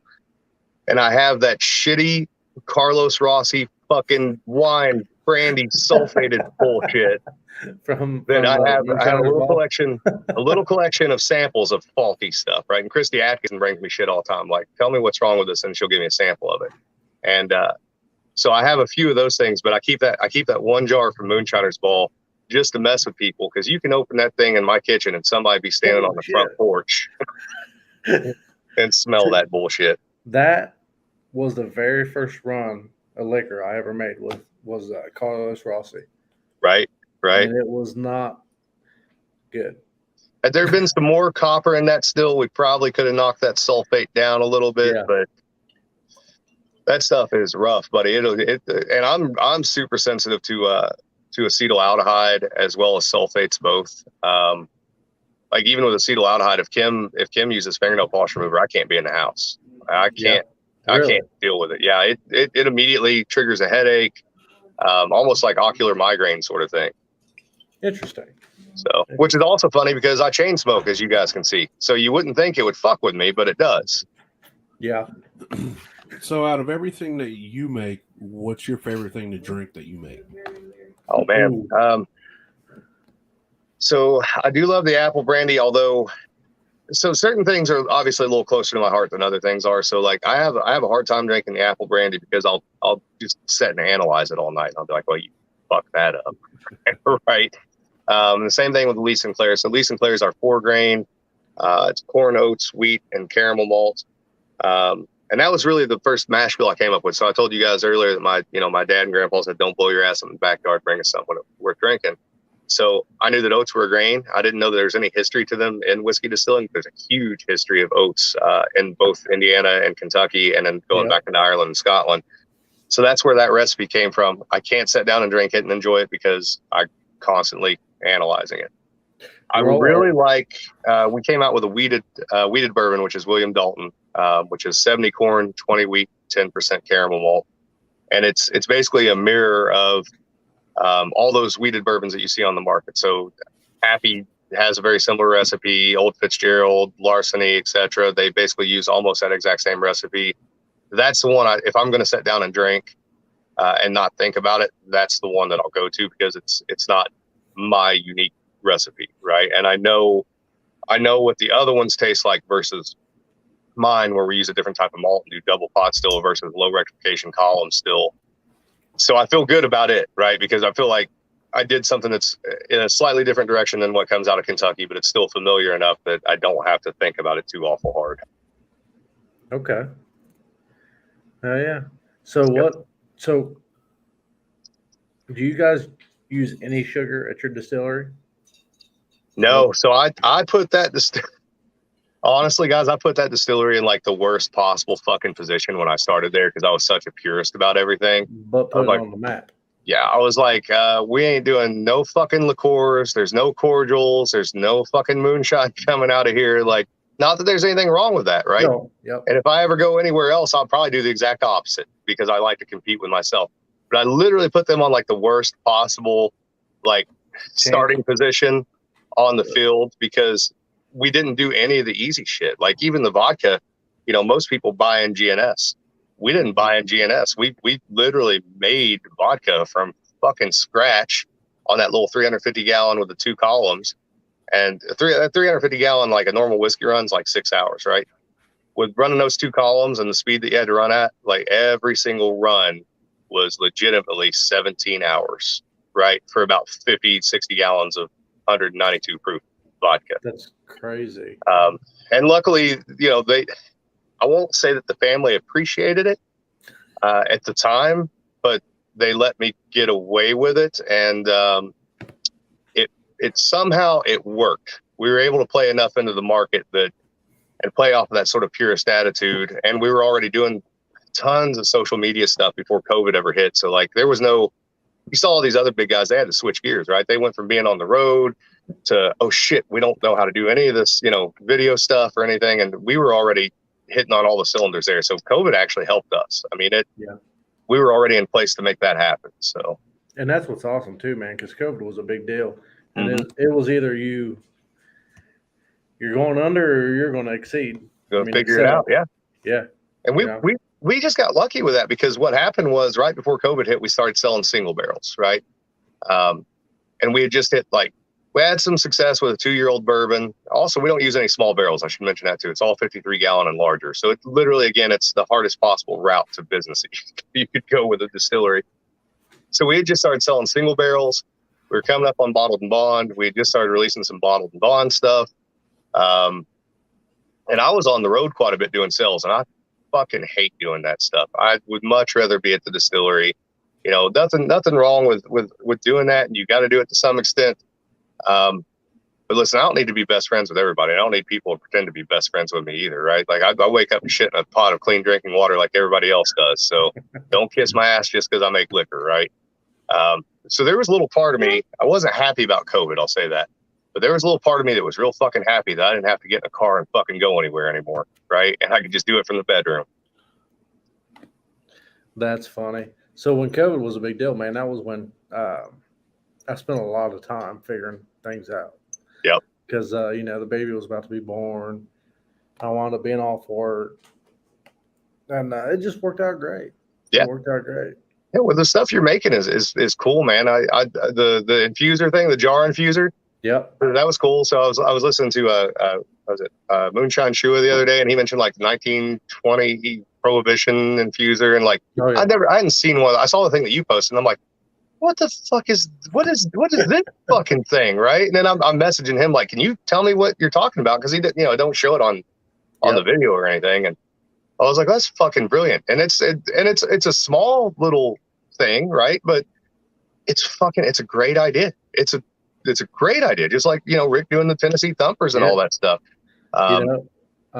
Big Easy here. He makes a lot of peach brandy, and last one he made, used it like 3 times or some shit. I infused twice with it. I made a little one for my little copper pot out of a sight glass and some fittings, and I infused twice through the run. And man, adding it throughout your run definitely changed the end flavor product. That's for sure. Yeah. Yeah, those little, some people think of them as gadgets, or they think of them as gimmicks or whatever. Listen, if it makes good liquor, that's all that matters. And it's another tool in the toolbox, and that's why I get excited about the home distilling stuff. And I'll tell you what I was really excited about before this whole Russia-Ukraine shit went down. Are you guys familiar with Dr. Gratis? Did you ever heard of them? Okay, so Dr. Gratis is this Russian moonshine still company, and started by a guy named Andre. He's in his early 20s. And he's fucking brilliant. His dad was a home distiller. They lived in New Zealand for a little while. His dad went back to Russia, and he bought some equipment, but he wasn't happy with any of it. It's like, fuck, our friends own a machine shop. Let's just start making equipment. Now, what I learned was, so here in the U.S., we have about, at rough estimate last time I checked, it's estimated there's about 250,000 home distillers in the United States, right? That's crazy, man. Yes. Here's what's more crazy. In Russia, it's close to 2 million home distillers. And so there are 20 or so moonshine still companies in Russia. Yeah, because it's actually legal in Russia to distill at home. It has been since 2006, 2007, because the economy is not great. You live out in fucking Siberia. None of the companies are shipping anything out there, right? So do they sell it, I wonder, the home distillers over there?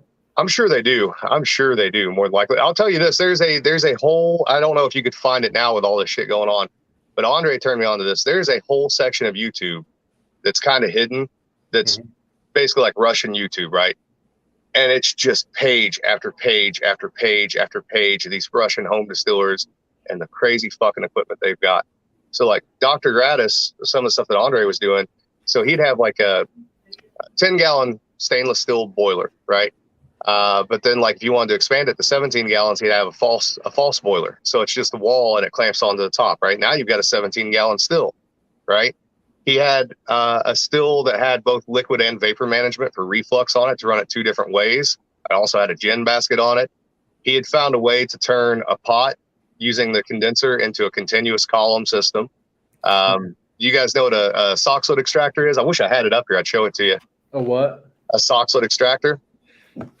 So these things are fucking cool, and I wish there were more sources for them.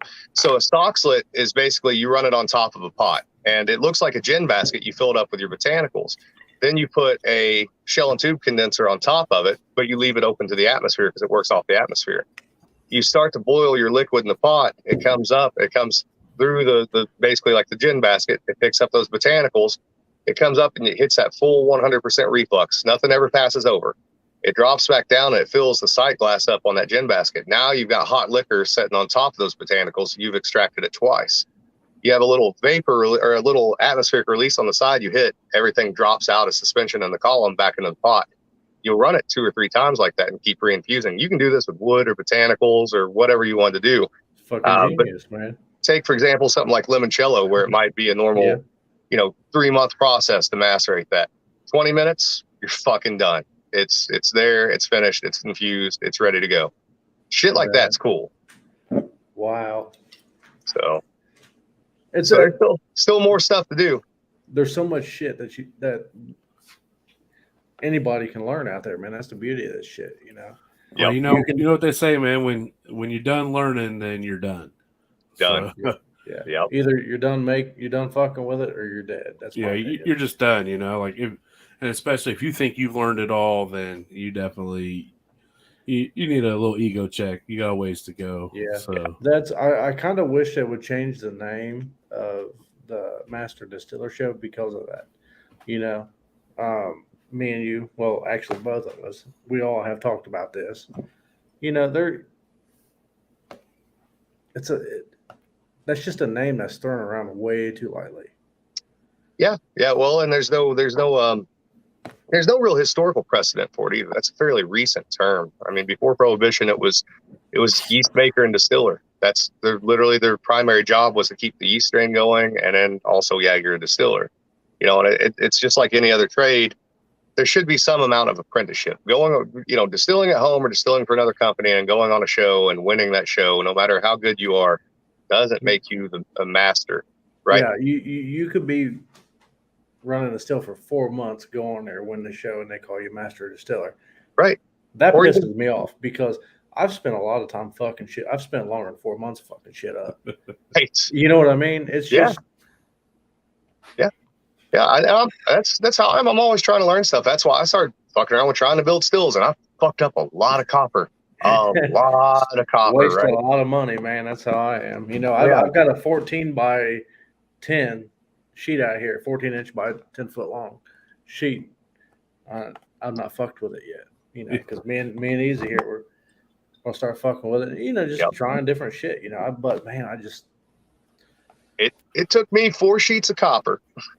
Big and buying a bunch of tools before I kind of figured out what I was actually doing to some degree, because I didn't have anybody teach me that stuff, and I didn't really need to do it, but I wanted to learn how to do it. I'm not going to get into selling stills and all that stuff. I just wanted to learn how to do it. I thought it'd be cool. And I told my wife the other day, I was like, well, cool. I learned how to do this, at least in some practical way. I may not be the best at it in the world, but I know how to do it. The unfortunate thing is now I no longer have money to buy fucking copper now that I know what I'm doing. Spend all the money trying to figure it out. Now that you figured it out, I ain't got the money to do it. So when I finally get to buy a new sheet of copper, I'm gonna have to learn it all again, Oh yeah. So, but I had this big list. Like I looked up, I bought books on copper building and all that stuff. I had this list of tools, right? I bought all this fucking stuff, and I bet there's 5 tools I use out of everything I have. That's the only high price toy that I had for the copper work that was worthwhile was I bought a stake anvil, because it makes working copper so much easier if you're going to do it by hand. So, oh yeah, good shit. One of the reasons why I agreed to do this podcast with Sean was to have guests on and just sit here and learn. Like, compared to all our other episodes, I'm just sitting here being quiet and drinking and just listening, and I enjoy that more than anything. A lot more than hearing myself talk, that's for sure. Right. And so, this is awesome for me just to sit here and listen, and I'm sure everybody sees me looking down at my phone. I'm taking fucking notes. That's what I'm doing. Like, I talk a lot, so that's fair. So, I ramble, and so. I'm cool with that. Keep rambling, man, because it's all great information for me. Like, So, this is definitely the longest podcast we've done so far, and right? I've enjoyed every the minute of it. We've had. Yeah, I am curious. I'm half lit, and I got notes. Hopefully, I can decipher them tomorrow, and it's a good time.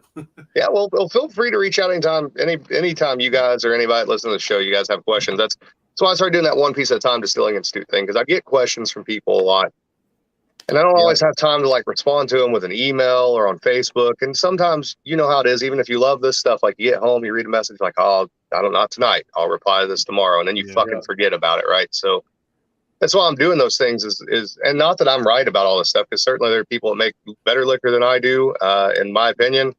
And they, some of them can do it in ways that I think sound fucking asinine, right? So I'm not always right about everything, and if I'm wrong, I'll tell people that I'm wrong. Absolutely. That goes to one of them things where when people ask questions, I don't like to give them answers if I've not experienced it before. Yep. You know what I mean?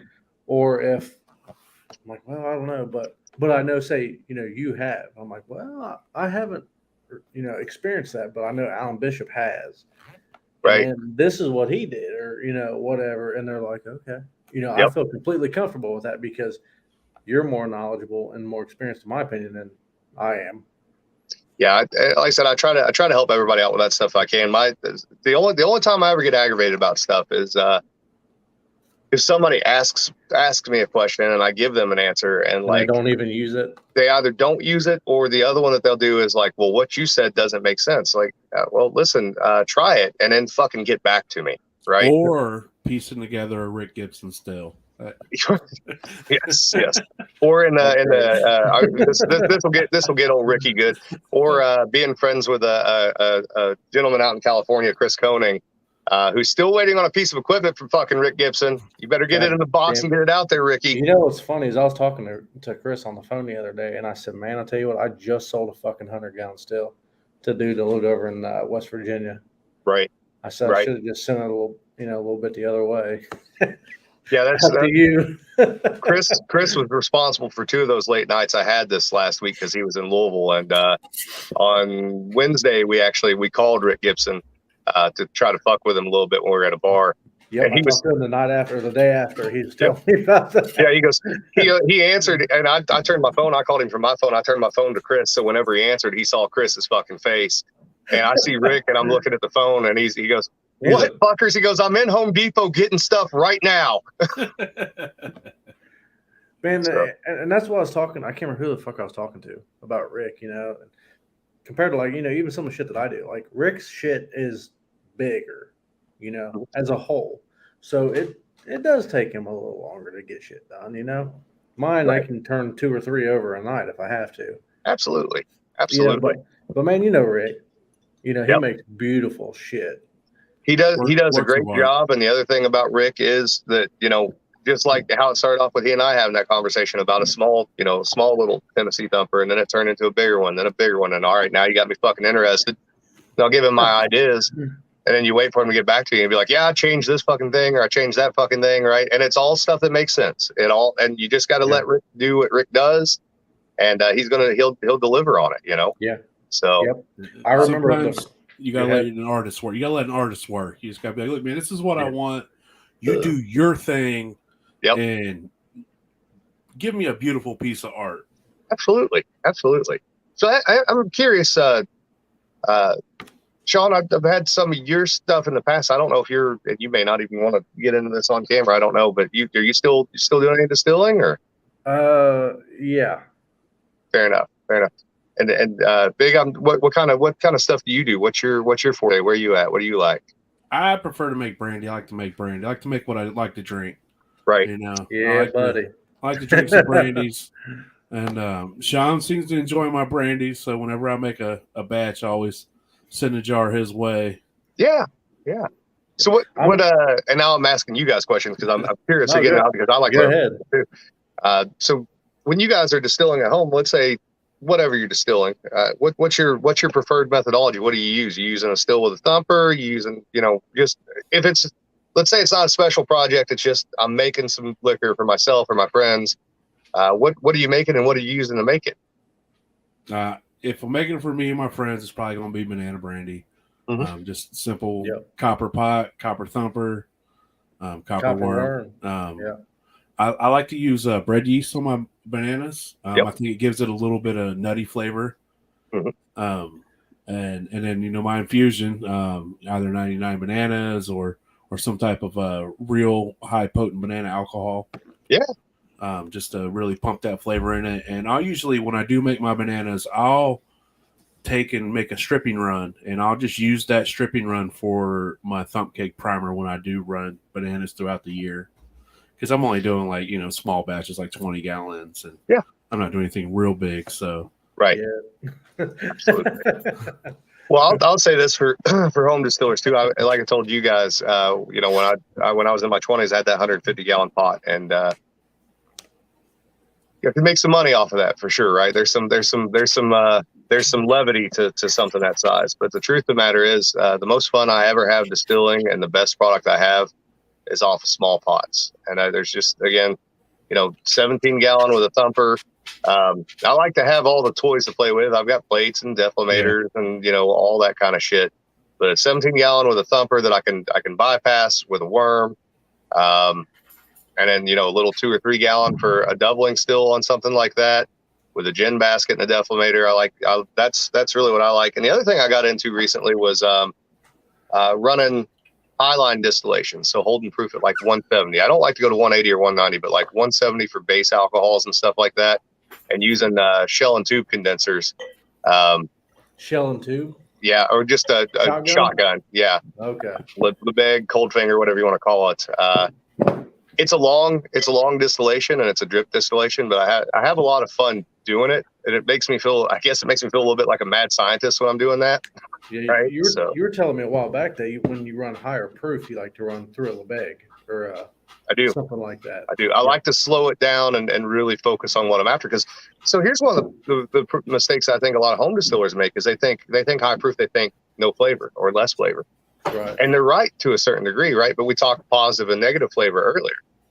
Sometimes with certain distillations and certain products, especially for white alcohol, some of those flavors you don't want in there. You want to actually drop them out of suspension and focus on certain other flavors that are less volatile, right? And so while you're losing flavor, it's somewhat negative flavor, and now you've focused on a flavor that you actually want.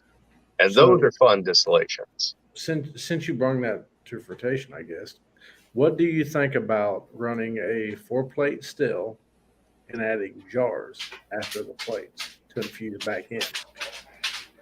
I think that's brilliant because that's exactly what you want to do with say, a botanical spirit or a flavored spirit. What the hell's going on? Your dog over there like humping you or something?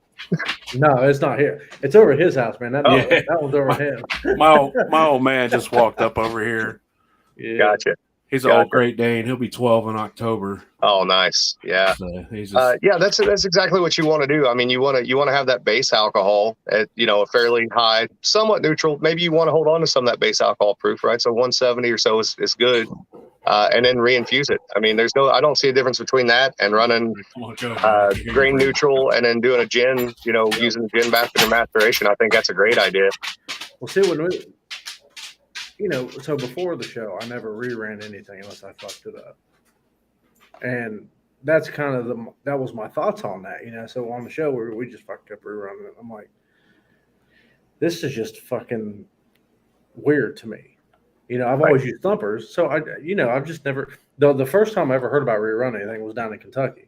These guys, I know, I kind of, I won't say learned from them, but they were my first introduction to it. And that's what they do for a living. And it's not on your side of things, but they rerun everything they do. Yep. And they make very, very good liquor. Mm-hmm. And, Absolutely. But yeah, I'm like, man, this is just weird. We were in. I remember the third run. I dumped like 3 or 4 quarts back in this fucking pot, man. I'm like, Yep. I just took a fucking gallon and dumped, Yeah. fucking water I back could be in. drinking this. I could be drinking this. Why am I dumping it back in? I could be drinking. So do you feel like you lose liquor by rerunning it? Yeah, Nope. that's a good question. I always wonder when you strip and you rerun, and after you proof down in the end, do you feel like that you have a less yield, or is it a little less but it's better? Or is it like a higher proof through the second run, so it kind of equals out at the end? Or? It equals out because it is the higher proof, and you are able to add that water back into it. And so if I, like, for example, if I look at my distillations at work with whiskey, like, and I've put it in the system I have and everything and track it, you can figure out, and there's a formula for figuring out how many proof gallons you should get from a fermentation, right? So if I go through and I put everything in the system and I look at my averages, excuse me, guys, I'll be pulling 89% of what we put in there off of it. And the only reason there's any loss is because of the only reason there's any loss whatsoever. My dog's attacking now. It's because of not rerunning heads and stopping at 20 proof. Or if, like, if we're at the end of the season on a product, damn, we're at the end of the season on a product, we don't save the tails on that last run. Give me just a second, guys. This is why it's live and unedited, so I can die. That's right. I got the hiccups over here while you're over there fucking golfing. Right. This is just so we know that the wife didn't off you. This is her proof. I've drank when they come in because they always blame the spouse. They always blame the spouse. Absolutely. So I got to work in the morning. Shut up, Sean's going to need a new bottle of apple brandy. Absolutely. Yes. My wife's sneaky. She wouldn't do it that way. It would definitely be like arsenic very slowly over time, or it would be like death by 1,000 paper cuts. It seemed like an accident somehow. Sometimes the paper cuts are worse. To add one more thing to your question there. So let's say, for example, with base alcohol, like you're going to make a 170 base, okay? And you're going to use that to rerun for a gin or an aquavit or an absinthe, whatever you're going to rerun. Thank you. You're basically going to get out. You should get out within 90% of what you initially put into that still. So if you put a half gallon in there and then you proof it down in the still before you run it, because you shouldn't be going into the still with anything over 80 proof anyways, you should be pulling at least 80% to 90% of that volume back off the still the next time that you run. So there's a little waste, but it's not enough to really matter. Well, the reason why we were kind of talking about that. So like I said, the people in Kentucky, I know, they rerun everything. And that's what they do for, I'm not going to say who, but that's right. What they do for a living to this day.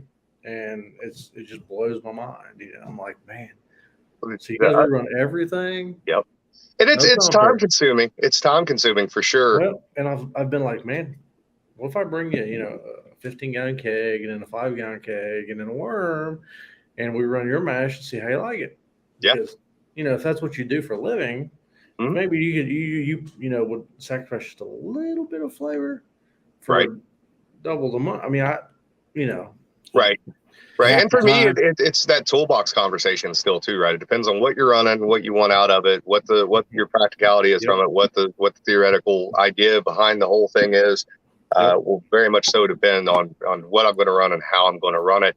But I will say this for double pot still distillation, especially for grain and brandy. Double pot still distillation is the oldest form of distilling for potable alcohol other than running an aqua tar. And there's a reason in my mind why to be classified as single malt in Scotland, it has to be double pot distilled. Why to be classified as cognac in France, it has to be double pot distilled. And even with bourbon, the thing in the bourbon industry, people don't realize, when I started doing, bourbon on a pot still, and there were a few guys doing it. There's still not a ton of them. A lot of people go to low rec columns, which don't work the same way.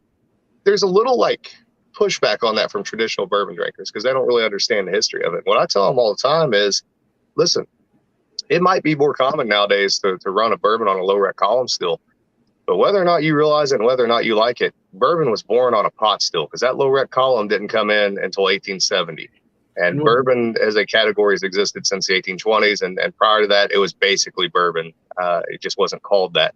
So the double pot still method was where bourbon was born at. Now, the other cool thing that people don't realize is a lot of people think that thumpers are a real close to prohibition sort of thing. And they're not. And even I've talked to Rick about this before. So the Tennessee thumper, the multiple jars, you can go back and read. Yeah, you can go back into, there's a book that was written by an alchemist named John French in the 1400s. And he talks about, they don't call them thumpers, they call them retorts. And that's still what they call them in the Caribbean for rum production too.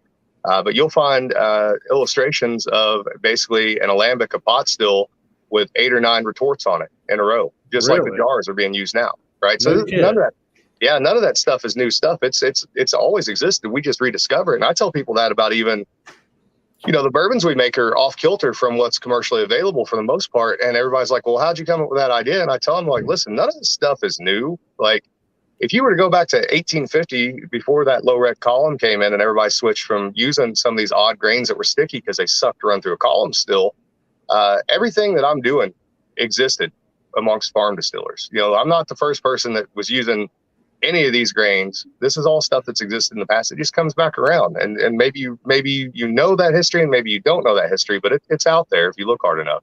Well, and that's the thing again. You even if you do know it, you can still use whatever you want out of that. Yeah. Yeah. That's where I learn more than I'd learn anything else. Legitimately, guys, I'd say that to any home distiller out there. So I always tell people. Everybody always says that, read. And I'll be more specific. Don't jump on distilling forums unless they're Facebook and you can trust them and you can trust the people on there. But like some of the forums that are just on the internet, fuck those guys. A lot of them are assholes. Go back and find the literature that was written in the 1800s. There's a book called The Practical Distiller. There's another book called The Distiller. There's a book. That was the first one I believe I ever read. There was a book that was written in the 1880s that was what the hell is it called? It'll come to me in a minute. Not the Complete Distiller. Maybe it was. It's a big, thick book. I learned more from that old literature than I do from anything else. And here's the other side of it, being on the commercial side of things too. If you mention that, if you go to say Moonshine University and you say, yeah, these books, right? This is where I got a lot of my methodology. First thing you're going to get out of these people that teach us classes is, well, those are out of date. That stuff doesn't make any sense. Listen, I've made an entire career off making that stuff make sense. It still works, and it's still some of the best information out there. The shit back then worked then, and I don't see why it won't work now. Absolutely. Yep. Absolutely. So it's just doing it in a different way or using it with a different still. Yeah. Well, that third book that I mentioned, I'll have to look through my library and find it and send you guys a picture of it. It was written at a time when France was allowing distilleries to open up in like restaurants and bistros and places like that, little bitty pot stills, right? A lot of these guys were untrained distillers, and this book was written literally as basically a primer on every type of distillation you can imagine for a product that somebody might want in France at that time. Including things that weren't, local to the region. And so it's a great outline on all kinds of liqueurs and liquors and whiskeys and brandies. And it's what they would have considered basic information back then.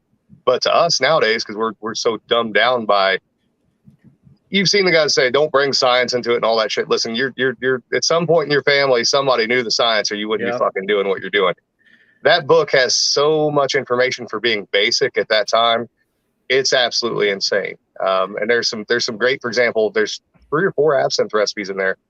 They won't get you all the way there. They'll get you about 90% of the way there. And the rest of it's on you to figure out from there with your intuition. So there's one thing that I did want to ask about was something I've never really had the experience with or anything, but propagation of the yeast. Yeah. That's something I've never messed with. That I'm just ignorant. If it's grain, I'll tell you just as well as Big Easy knows. I use bread yeast up to like 9-10%.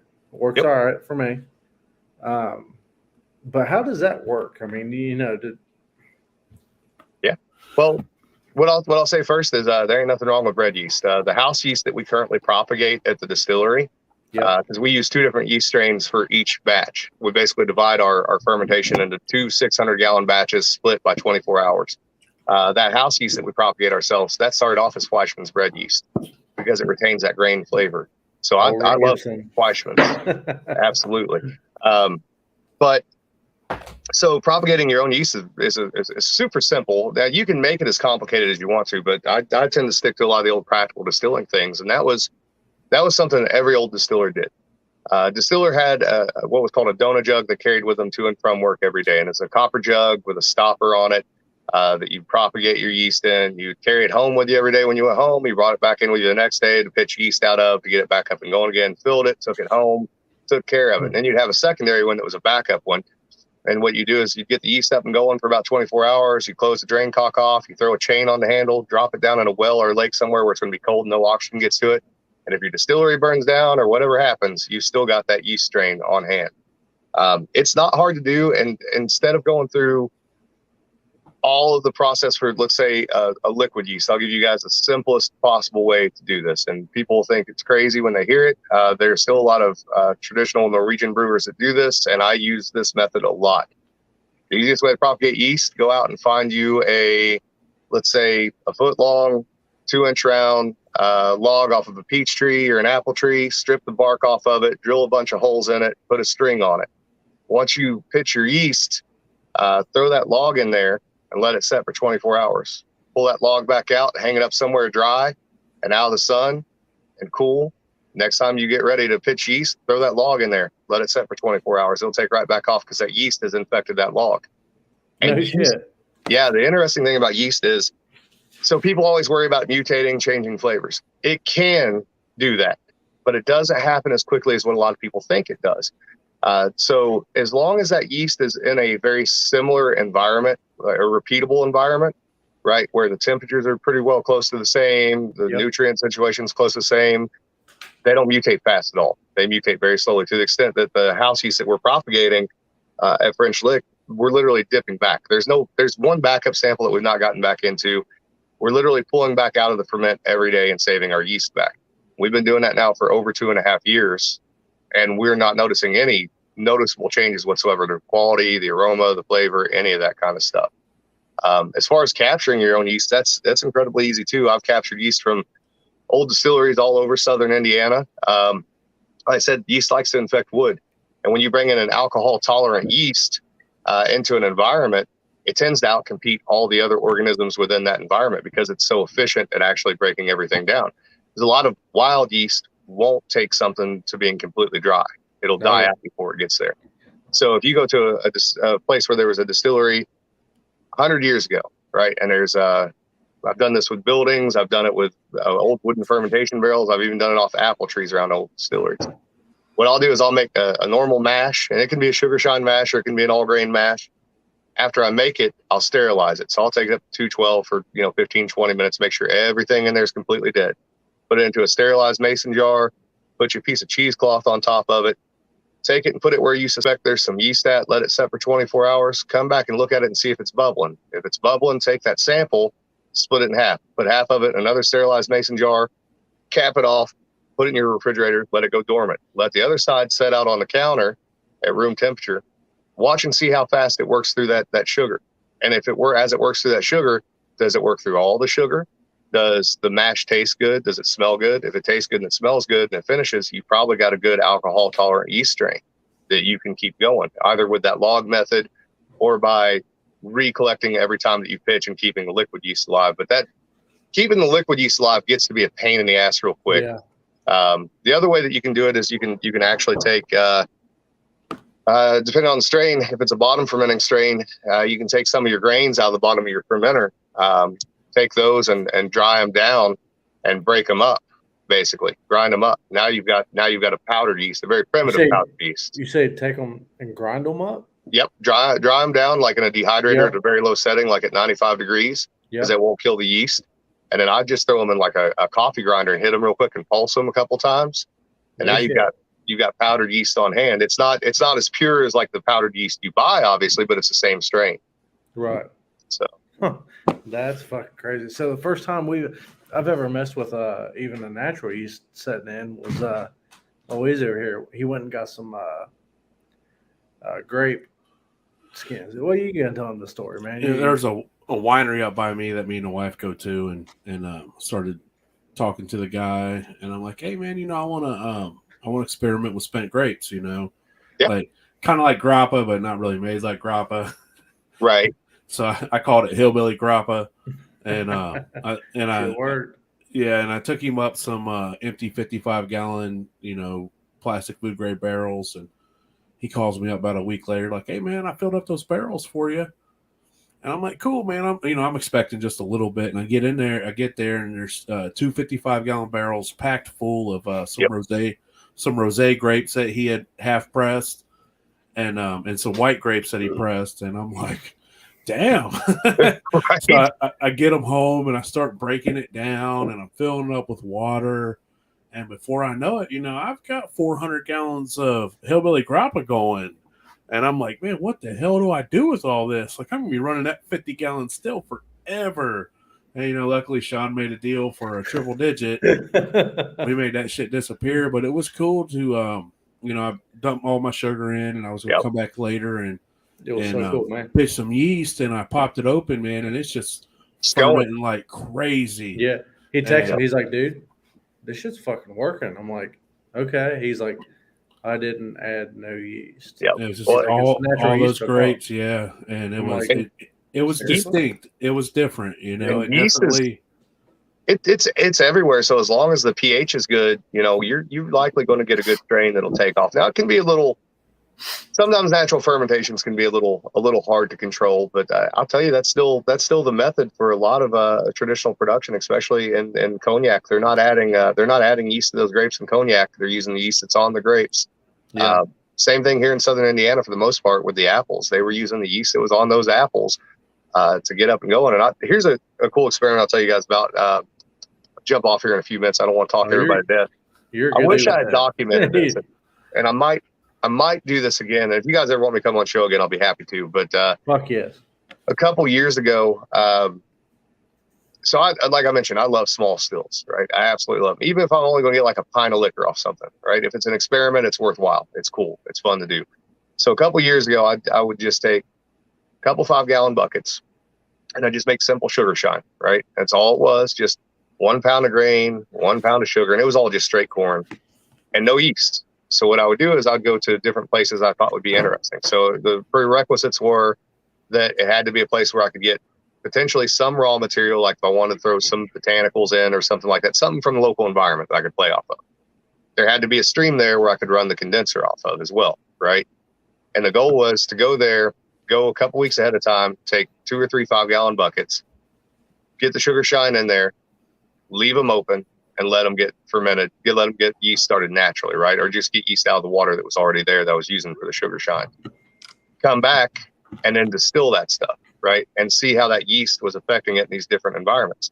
And what was really cool about it is 9 times out of 10, they would end up getting infected with a yeast that would finish completely.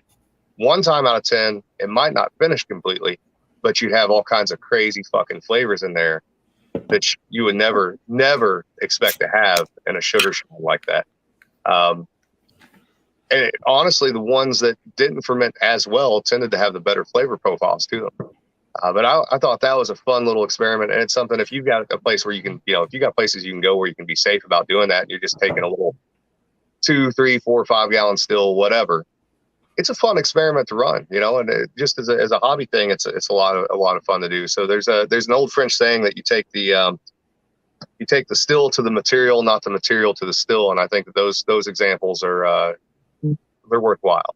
It makes sense. Less work, less is more sometimes. So. Yeah. And if it's a 2-hour distillation or a 3-hour distillation on a Sunday, it's a lot of fucking fun to just go somewhere and just, and who cares what you get off of it? You're just learning. And that's what's funny too, man, is sometimes you'll see on, Facebook and stuff, people run a beer keg. They'll run that son of a bitch for 12 fucking hours, man. Blows my mind. Yep. Turn that motherfucker up. Turn that motherfucker. So someone made a post the other day on Facebook. I can't remember who it was or what it was about. Had something to do with a beer keg or 15 gallons, and I was just like, oh, they turned it up and they got to some degree, and nothing was coming out. I said, turn it up till it does. Right. Right. Get it hotter, man. Well, here's some practical distillation knowledge that probably pissed some people off out there, but I'm going to throw it out there because it's another mistake I see a lot of people make. And feel free to play with it and doubt me if you want to, but just try it one time. So you ever notice when you go to a legal distillery on the big stills that they always have an air vent above the spirit? What do you consider a big still? Anything over 150 gallons, right? Okay. Professionally made still. They always have what looks like an air vent over top of the spirit safe, right? And here's another example. If you go to one of the huge distilleries, like if you go down to Buffalo Trace, you ever notice you're standing outside, you smell acetaldehyde, ethyl acetate, because they're venting that stuff outside. So you see all this cold and slow stuff, right? And that's the mantra of the moonshiner: cold and slow. It's got to be cold and slow. So what a lot of people don't know is there is actually a proper obtention temperature for spirits, for most spirits. And that obtention temperature being the temperature of the spirit when it comes out of whatever condenser that you were using. Mm-hmm. So the traditionally accepted temperature range is not cold. It's 68 to 72 degrees. That's why they're calibrated to 60 degrees. Yep. And the reason for that is because the same reason the stills in those big distilleries have vents on them. Because there are compounds that you want that are more volatile. Again, this goes back to flavor, right? Positive and negative flavor. There are compounds that you don't want to infuse that liquor to when it's condensing, right?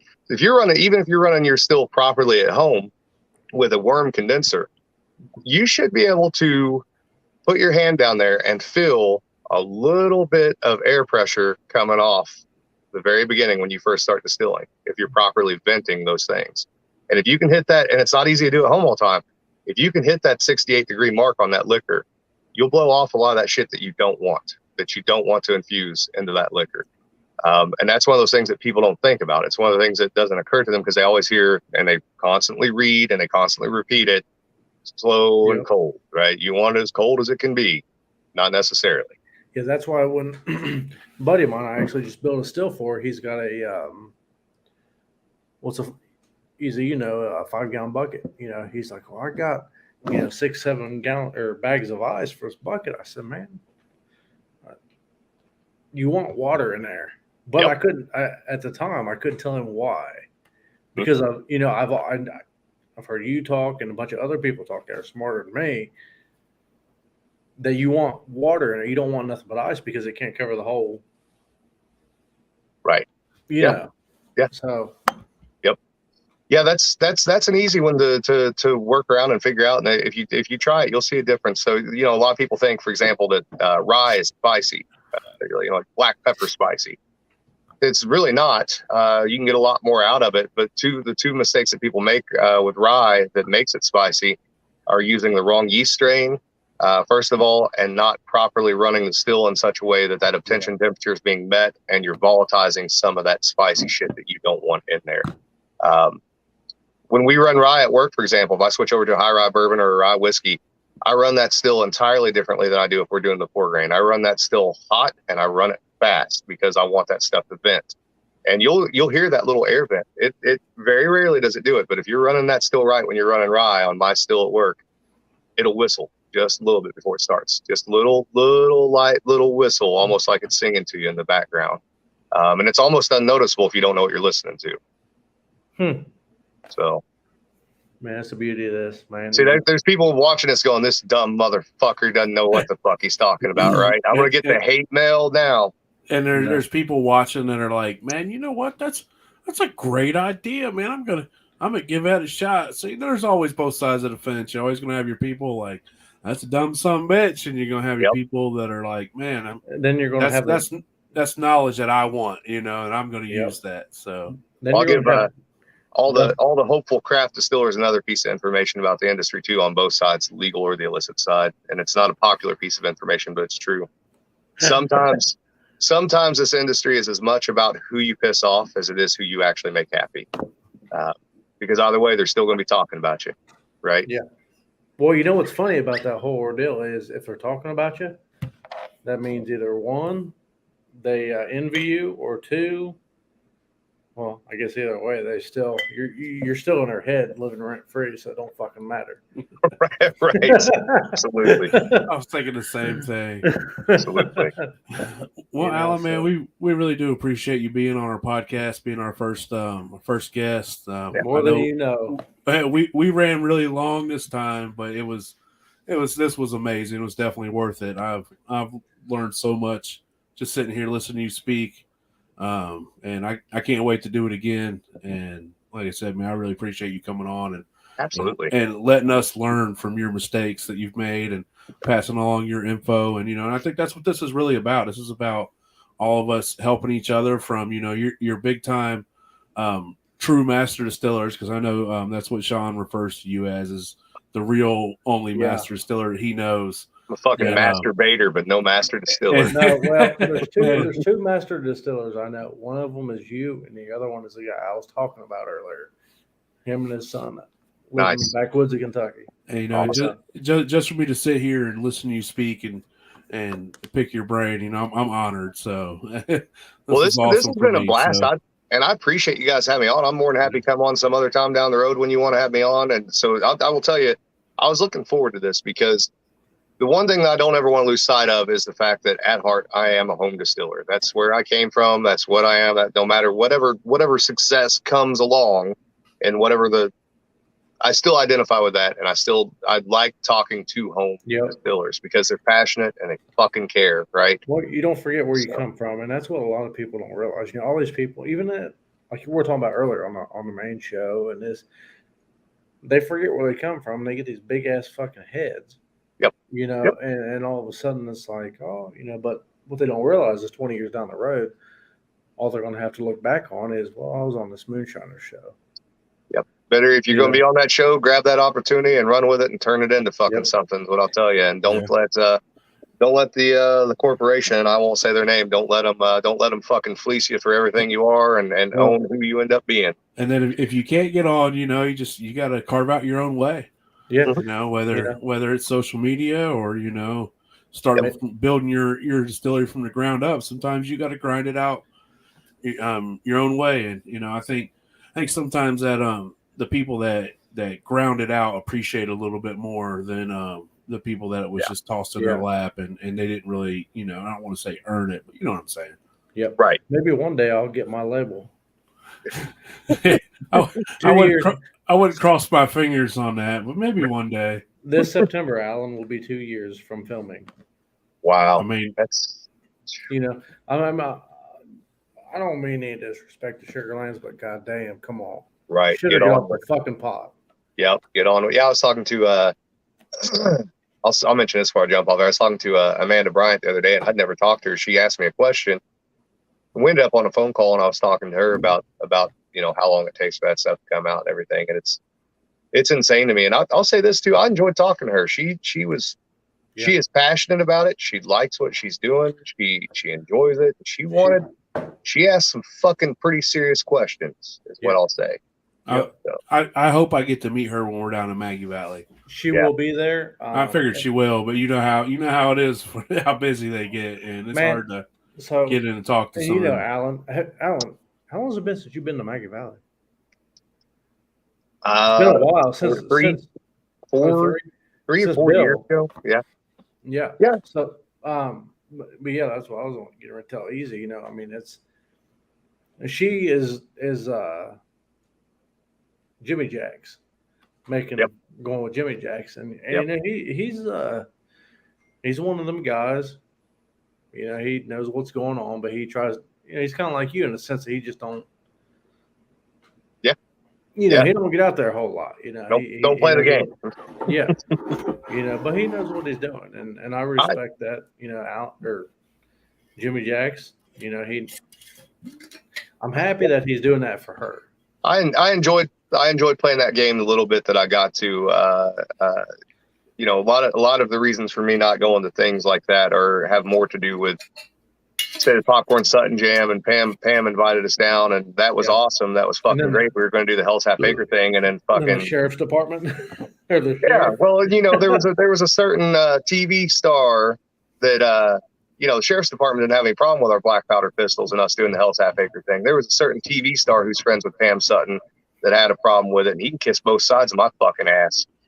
So that's where I'm at with him. I would say 2 people that I would know of.